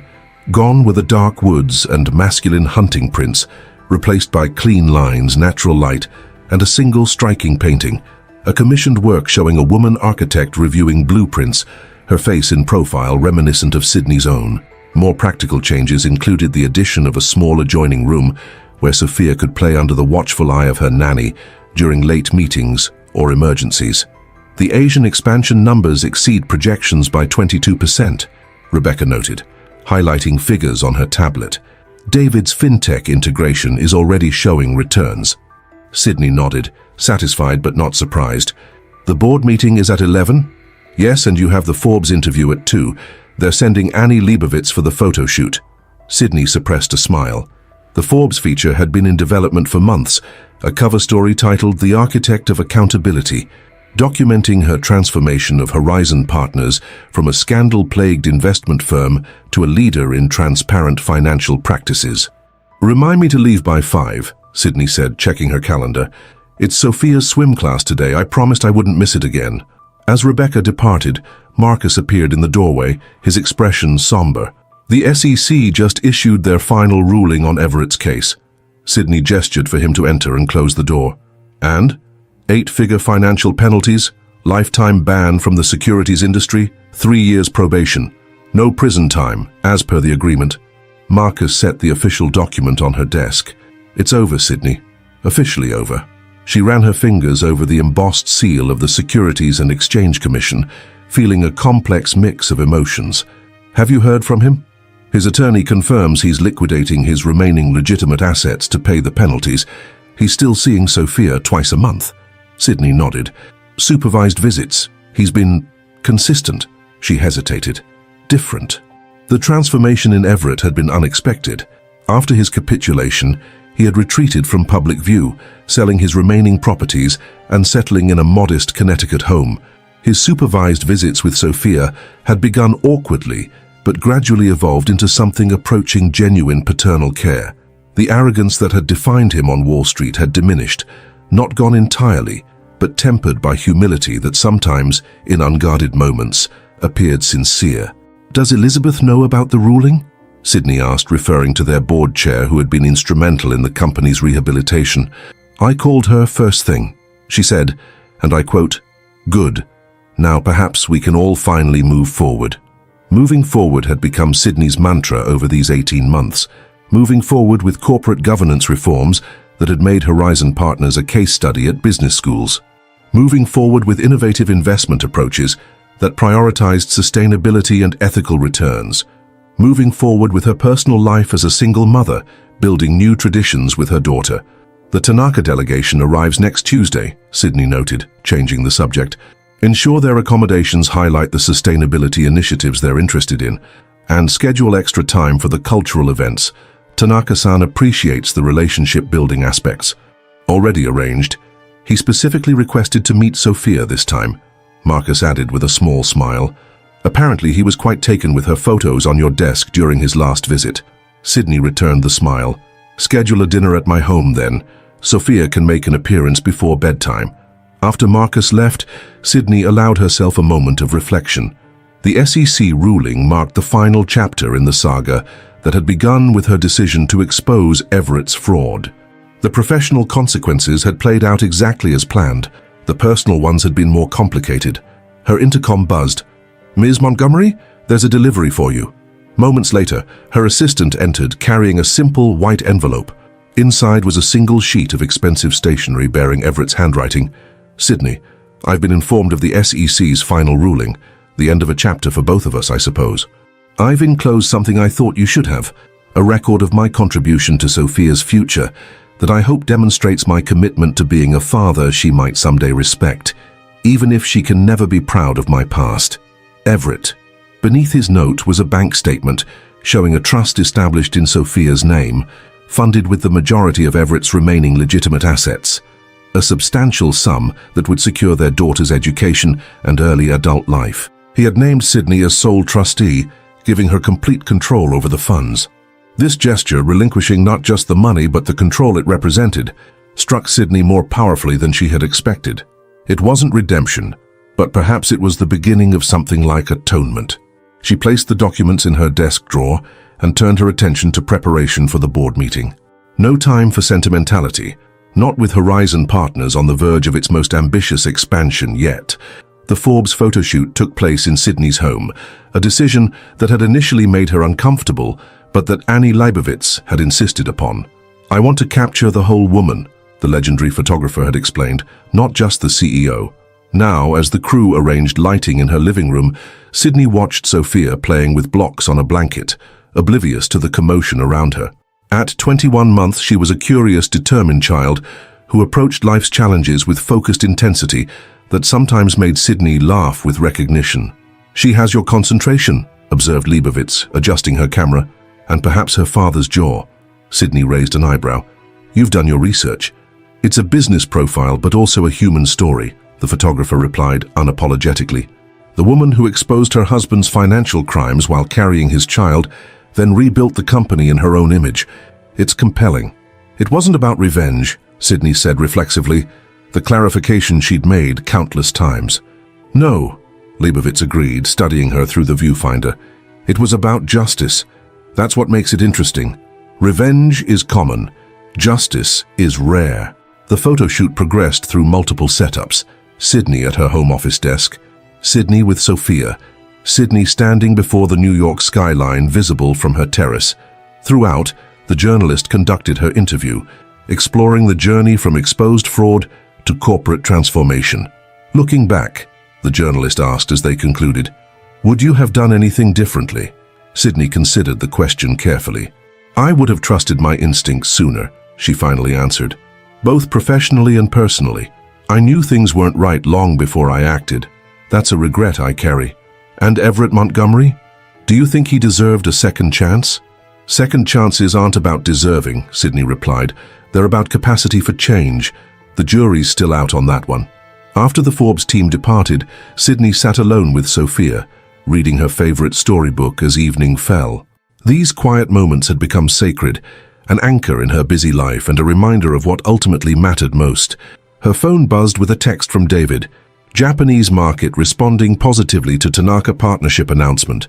Stock up 3% already. Good news, but it could wait until morning. Sydney set the phone aside and returned to the story, smiling as Sophia pointed excitedly at the illustrations. The Forbes issue hit newsstands 3 weeks later, featuring Sydney on the cover in a simple black dress, her expression confident but not arrogant, strength emanating from her poised stance against the Manhattan skyline. The headline read, "The Silent Architect, How Sydney Montgomery Rebuilt from Betrayal." The article was more balanced than Sydney had feared, portraying her not as a vengeful wife, but as a strategic leader who had identified systemic problems and addressed them methodically. It detailed the governance reforms she had implemented at Horizon Partners, the emphasis on ethical investment practices, and the company's impressive financial performance under her leadership. Notably, it also acknowledged the personal cost. Montgomery navigates the delicate balance facing many executive mothers, scheduling board meetings around swim classes and taking video calls with international clients after her daughter's bedtime. Balance is a myth, she admits. I prefer to think in terms of presence, being fully present wherever I am, whether that's in the boardroom or building block towers. The article's publication coincided with Horizon Partners' announcement of a major expansion into sustainable technology investments, a move that positioned the firm at the forefront of a rapidly growing sector. The timing was strategic. Sydney had learned from Everett the value of controlling the narrative, though she deployed this skill with transparency rather than manipulation. The morning the magazine appeared, Sydney received an unexpected email from William Spencer, CEO of the Spencer Group and Everett's former Yale roommate. Ms. Montgomery, congratulations on the Forbes feature. Your transformation of Montgomery Financial into Horizon Partners represents exactly the kind of ethical leadership our industry desperately needs. I'd like to discuss potential areas of collaboration between our firms, particularly in the sustainable tech space where we've been making similar inroads. Perhaps lunch next week. Respectfully, William Spencer. Sydney stared at the message, immediately suspicious. Spencer had been Everett's close ally, the intended instrument of his planned return to power. This overture could easily be another attempt at corporate infiltration. She forwarded the email to Marcus with a simple note. Background check. Comprehensive. 3 days later, Marcus delivered his findings in Sydney's office. Spencer has distanced himself from Everett completely, he reported. No communications for at least a year, no financial connections we can trace. His sustainable tech investments appear genuine. They predated our move into the sector. And his company's governance? Clean. Better than industry standard, though not as progressive as our model. Sydney tapped her pen thoughtfully against the desk. Set up the lunch, neutral territory, and I want you there. The meeting with Spencer took place at a discreet restaurant in Midtown, one frequented by financial executives for sensitive discussions. William Spencer proved to be charming and direct, acknowledging the elephant in the room immediately. I imagine you're wondering if I'm here as Everett's proxy, he said, after preliminary pleasantries. I'm not. Our friendship ended when I discovered he had lied to me about the acquisitions he wanted me to pursue, including Montgomery Financial, Sydney noted. Spencer nodded. He presented it as a straightforward opportunity, a good firm dealing with temporary leadership instability. He conveniently omitted the fraud allegations and his plan to use my company as his vehicle back to power. The lunch progressed with discussions of genuine business opportunities, Spencer's expertise in clean energy technology complementing Horizon's innovative investment structures.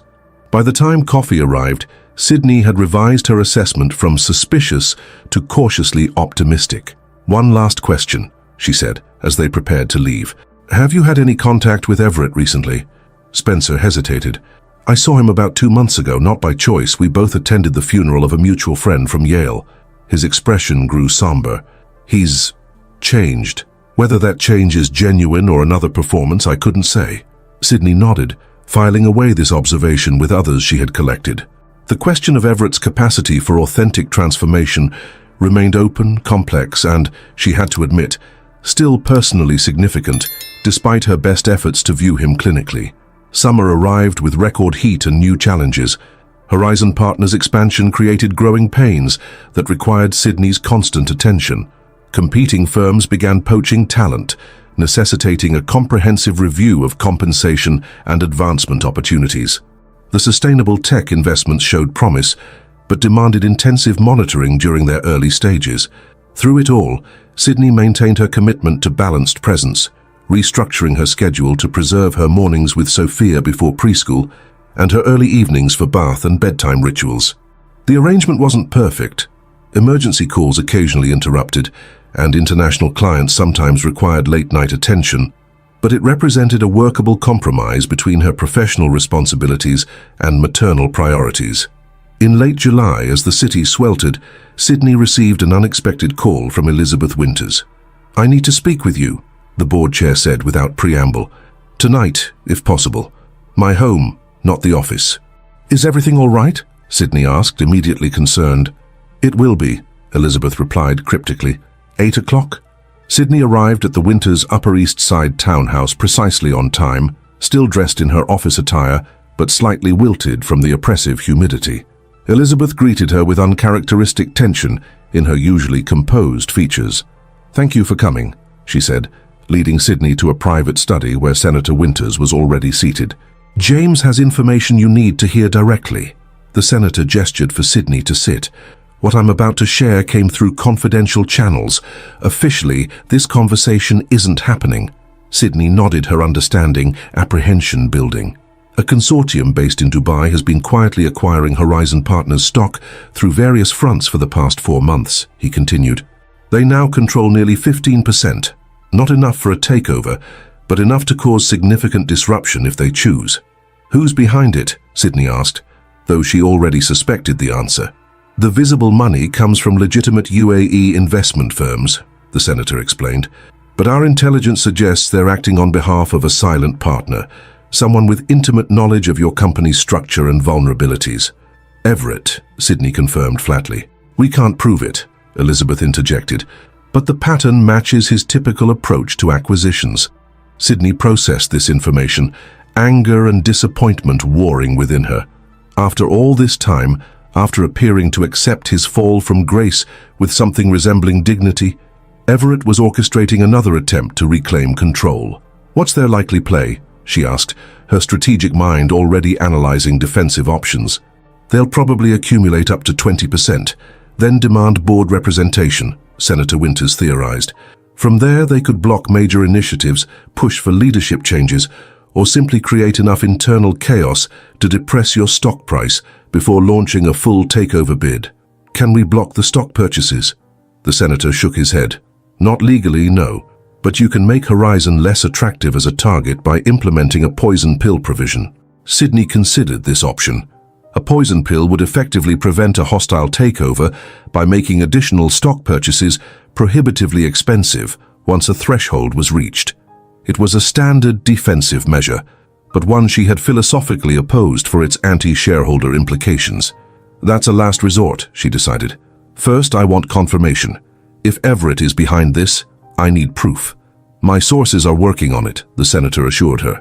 But these arrangements are deliberately opaque. Then we'll need to create our own transparency, Sydney said, a plan already forming. Elizabeth, call an emergency board meeting for tomorrow morning. Don't specify the agenda. I don't want this leaking prematurely. The following day, Sydney presented the board with what they knew about the stock accumulation, carefully framing it as a general market threat rather than specifically linking it to Everett without proof. The board authorized preliminary defensive measures, including accelerated implementation of their planned employee ownership program, which would place more stock in friendly hands. After the meeting, Sydney retreated to her office and placed a call she had been avoiding for months. Jackson Hayes, answered the SEC investigator who had been instrumental in the case against Everett. It's Sydney Montgomery, she said. I need to ask about certain provisions of Everett Montgomery's settlement agreement. Hayes sounded surprised. Everything is a matter of public record, Ms. Montgomery. I'm specifically interested in whether acquisition of stock through third parties would constitute a violation of his lifetime ban from the securities industry. A pause. It would depend on the nature of his involvement. Direct orchestration would certainly qualify. Why do you ask? Sydney explained the situation concisely.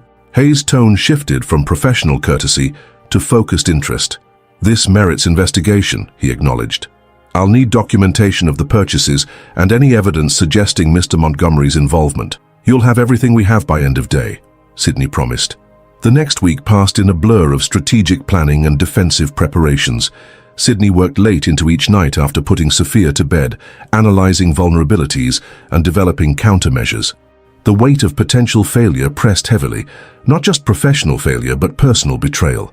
If Everett was indeed orchestrating this attack, it meant every moment of apparent growth during his supervised visits with Sophia had been performance rather than transformation. Then, 10 days after her meeting with the Winters, Sydney received a call from Hayes. We've confirmed unusual financial activity, he reported. Multiple transfers from an account in Connecticut to a shell company in the Cayman Islands, which then funded one of the investment vehicles acquiring your stock. Connecticut, Sydney repeated. Everett's current residence. Yes, and the timing of the transfers correlates perfectly with the stock purchases. The confirmation hit Sydney like a physical blow despite her suspicions. She had allowed herself to believe, however cautiously, that Everett had accepted his new reality, that his focus on being a presence in Sophia's life might represent genuine change. This evidence of continued deception rendered that hope naive. That evening, as Sydney sat in her home office reviewing the latest stock purchase data, her doorman called to announce an unscheduled visitor. Mr. Montgomery is asking to see you, he reported uncomfortably. I explained that he's not on your approved list without prior arrangement, but he's quite insistent. Sydney's first instinct was to refuse, but strategic thinking prevailed. Send him up, please, and call building security to remain on standby. When Everett stepped off the elevator into her foyer, Sydney was struck by how different he appeared from their last meeting. His clothes were still quality but understated, his former polished veneer replaced by a more authentic presence. Only his eyes remained unchanged, intelligent, calculating, constantly assessing. You know, he said without greeting, noting her crossed arms and defensive stance. The SEC knows too, Sydney replied coldly. Acquiring stock through proxies violates your ban from the securities industry. You're risking criminal charges, Everett. He looked genuinely confused. What are you talking about? What stock? Horizon Partners, the Dubai Consortium, the shell companies and Cayman Islands accounts. Did you think I wouldn't figure it out? Everett's expression shifted from confusion to alarm. Sydney, I have no idea what you're describing. I haven't touched a financial instrument more complicated than a checking account since my settlement. Then explain the transfers from your Connecticut account to Grand Cayman, Sydney challenged, perfectly timed with the stock purchases. My Connecticut?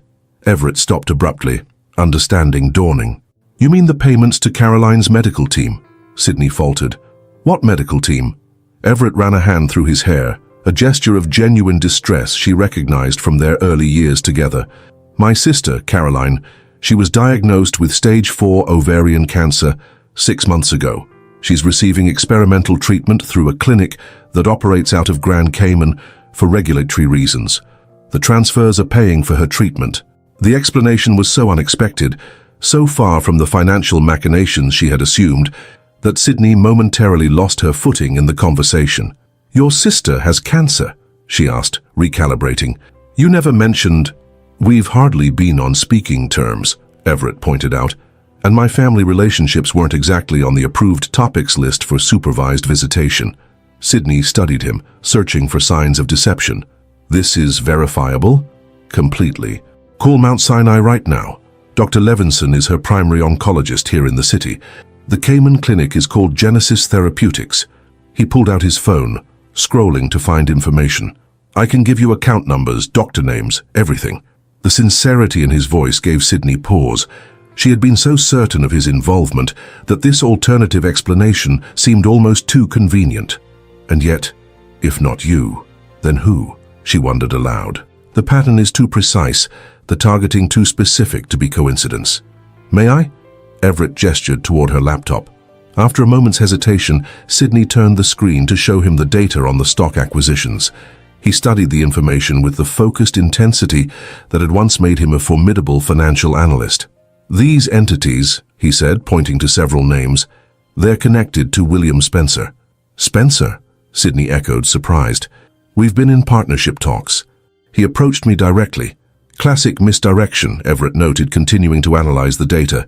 "He establishes a legitimate front relationship while building a position through proxies. I've seen him use this playbook before." The piece clicked into place. Spencer's convenient appearance after the Forbes article, his emphasis on partnership opportunities that would give him inside access to Horizon's operations, his calculated mention of seeing Everett at a funeral to establish apparent distance between them. "You think Spencer is using you to get to me?" Sydney asked, incredulous. "Not to get to you," Everett corrected. "To get what I built. What we built." He looked up from the screen, his expression surprisingly free of bitterness. William always envied Montgomery Financial's success.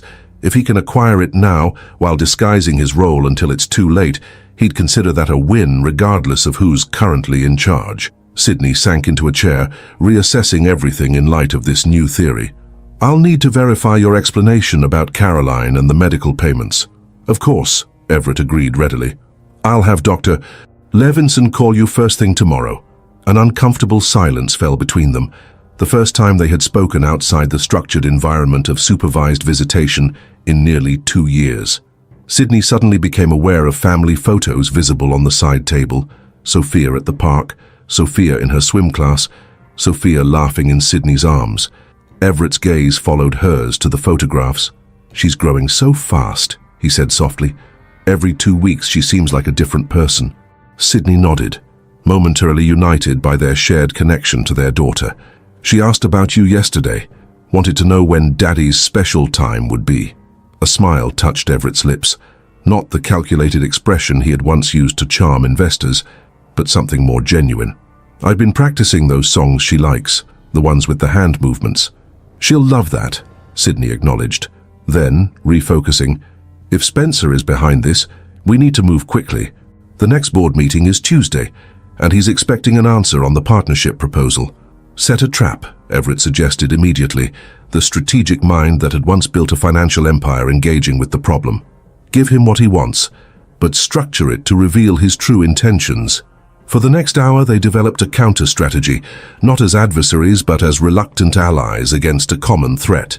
The plan they constructed would use Spencer's own methods against him, creating a false opportunity that would force him to reveal his acquisition strategy prematurely. As they concluded, Everett glanced at his watch. "I should go. It's late." He moved toward the elevator, then paused. "Sydney, regardless of our past, I wouldn't do this, not now, not with Sophia in the middle." Sydney studied him, searching for the familiar signs of manipulation, but finding instead an unfamiliar openness. "I believe you," she said finally, surprising herself with the admission. "About Caroline, at least. The rest we'll verify." After he left, Sydney remained in the foyer, processing the unexpected turn of events. The narrative she had constructed, Everett as the unrepentant manipulator orchestrating one final attack, had been disrupted, forcing her to reconsider assumptions she had held as certainties.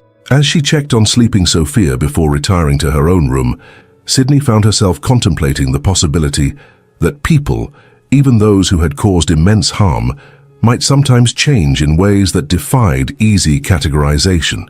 The thought was unsettling, yet somehow necessary to her own continuing evolution. Tomorrow would bring verification of Everett's claims about his sister's treatment, strategic planning for the countermove against Spencer, and the usual demanding schedule of leading a major financial firm while raising a toddler. But tonight, in the quiet of her home, Sydney allowed herself to acknowledge that the story she had been telling herself about Everett, about justice, about her own motivations, might be more complex than she had been willing to admit. The realization wasn't comfortable, but it was perhaps the beginning of something necessary. Not forgiveness exactly, but a more nuanced understanding of human capacity for both terrible harm and genuine growth. And in that understanding lay the seeds of a different kind of strength than the one that had carried her through the battles of the past 2 years.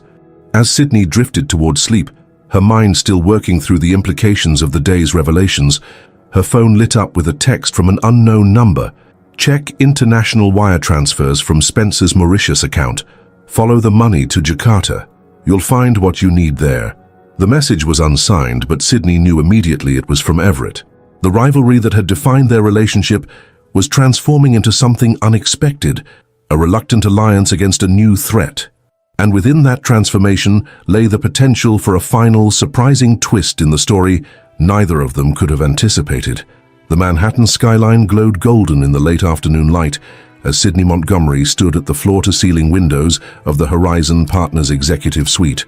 At 45, she carried herself with the quiet confidence of a woman who had faced her battles and emerged not just victorious but transformed.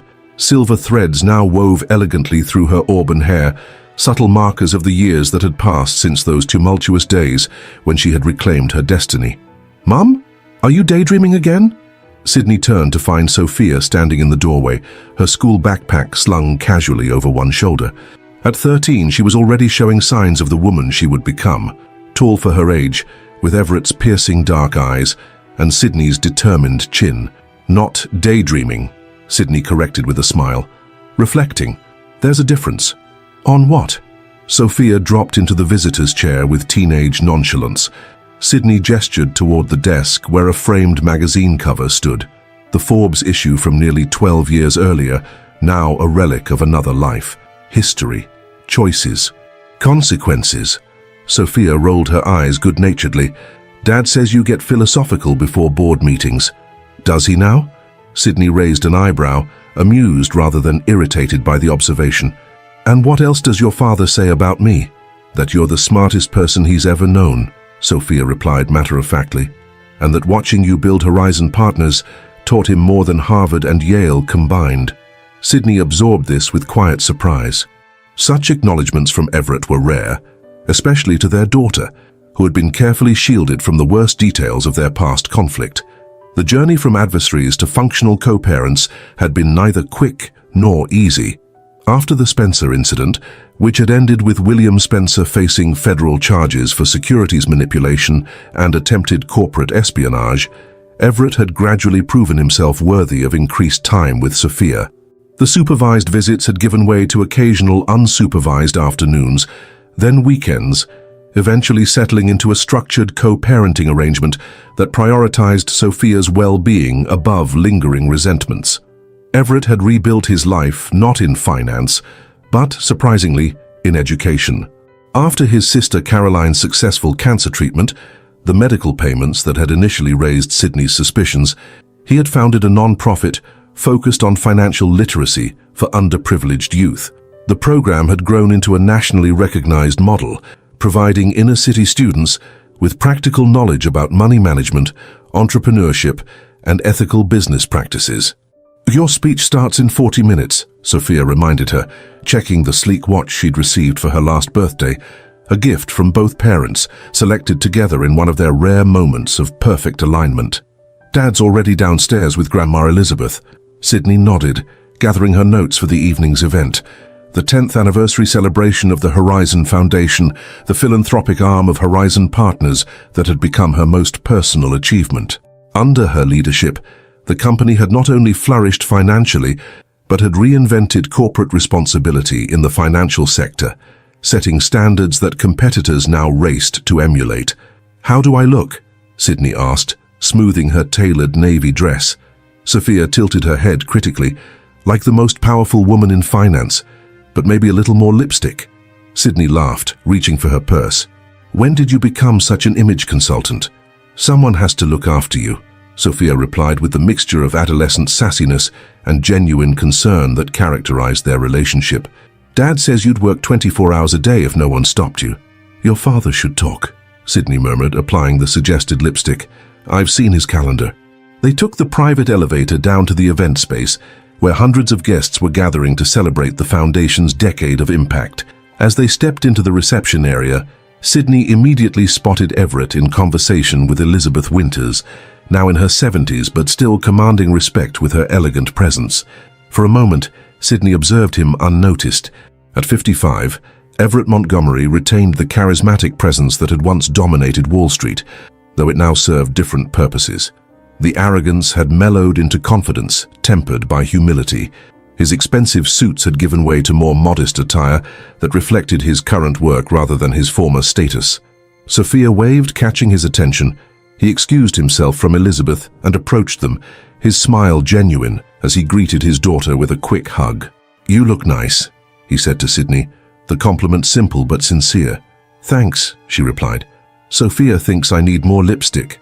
"Sophia thinks everyone needs more lipstick," he countered with a knowing look at their daughter, who shrugged unapologetically.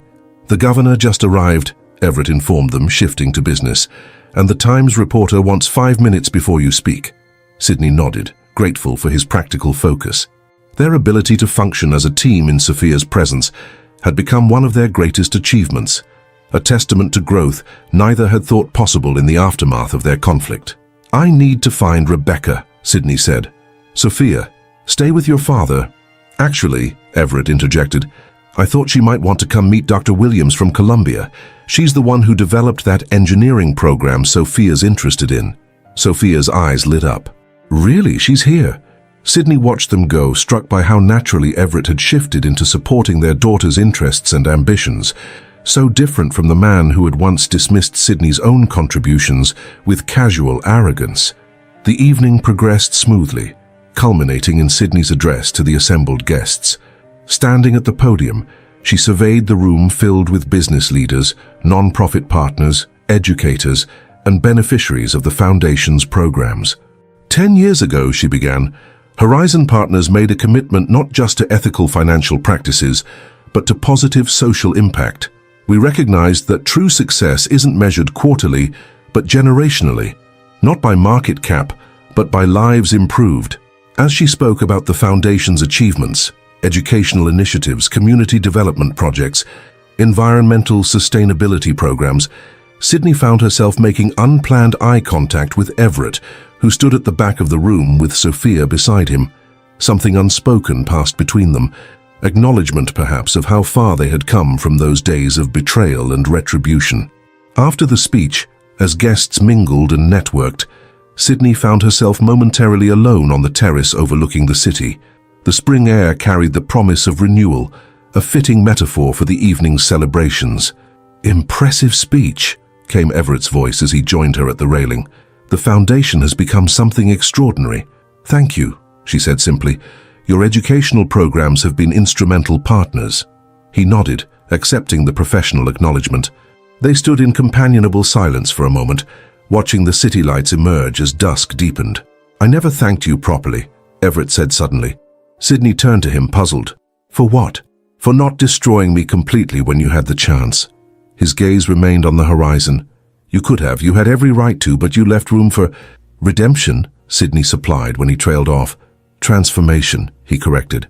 "I don't know if redemption is possible after certain mistakes, but transformation is." He finally looked at her directly. "What you did, exposing the fraud, demanding accountability, it was necessary. Painful, but necessary." The admission hung in the air between them, more meaningful for its rarity. In 13 years, they had never directly discussed the events that had shattered their marriage and reshaped their lives. "Sophia asked me yesterday about why we divorced," Everett continued. "She's at that age, connecting dots, asking difficult questions." Sydney tensed. "What did you tell her?" "The truth, that I made terrible mistakes, both professionally and personally."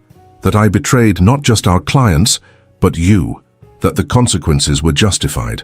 Sydney absorbed this with surprise.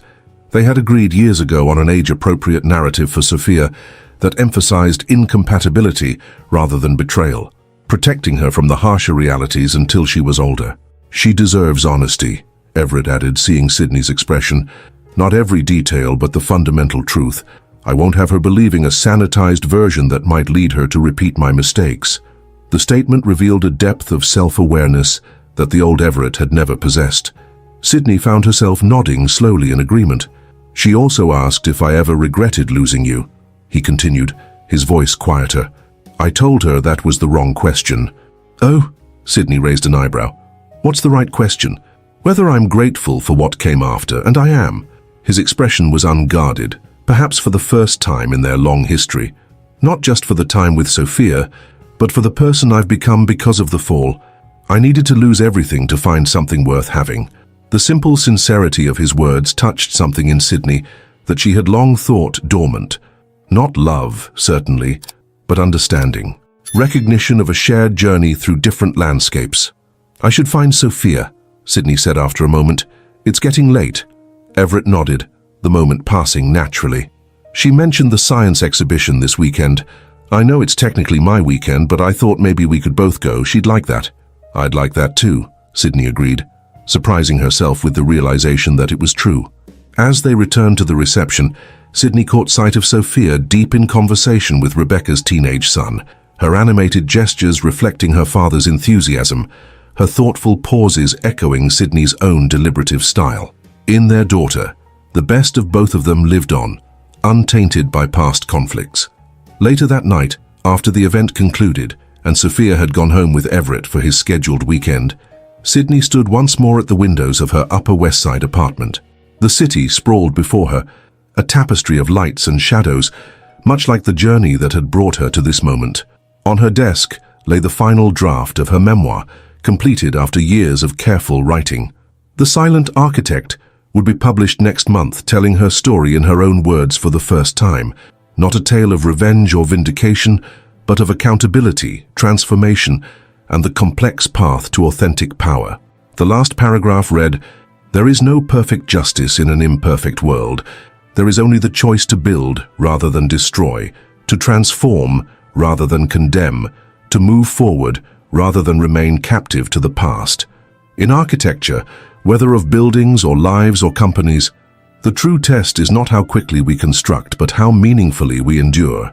Sydney closed the manuscript, at peace with its impending release into the world.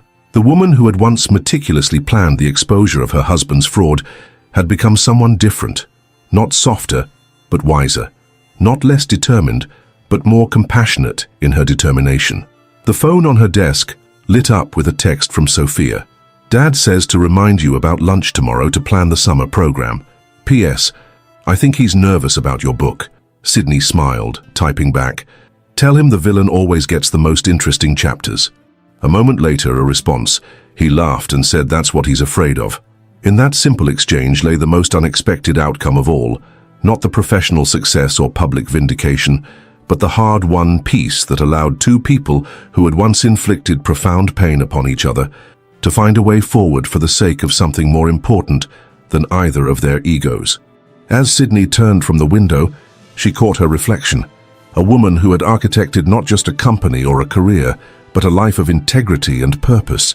The journey hadn't followed the blueprint she'd once imagined, but the resulting structure was stronger for its unexpected turns, its careful renovations, its deliberate preservation of what was worth saving, alongside the courage to demolish what was not. And in that reflection was the final truth, that the most challenging architecture of all is not of buildings or businesses, but of the human heart, with its capacity for both terrible harm and remarkable healing, for betrayal and forgiveness, for falling and, against all odds, rising again. If this story touched your heart, and you want to keep following inspiring and moving stories, be sure to check out our upcoming videos. Subscribe to our channel and turn on notifications to stay updated on new content that can brighten your journey and provide valuable insights. Join us and keep exploring stories that truly matter.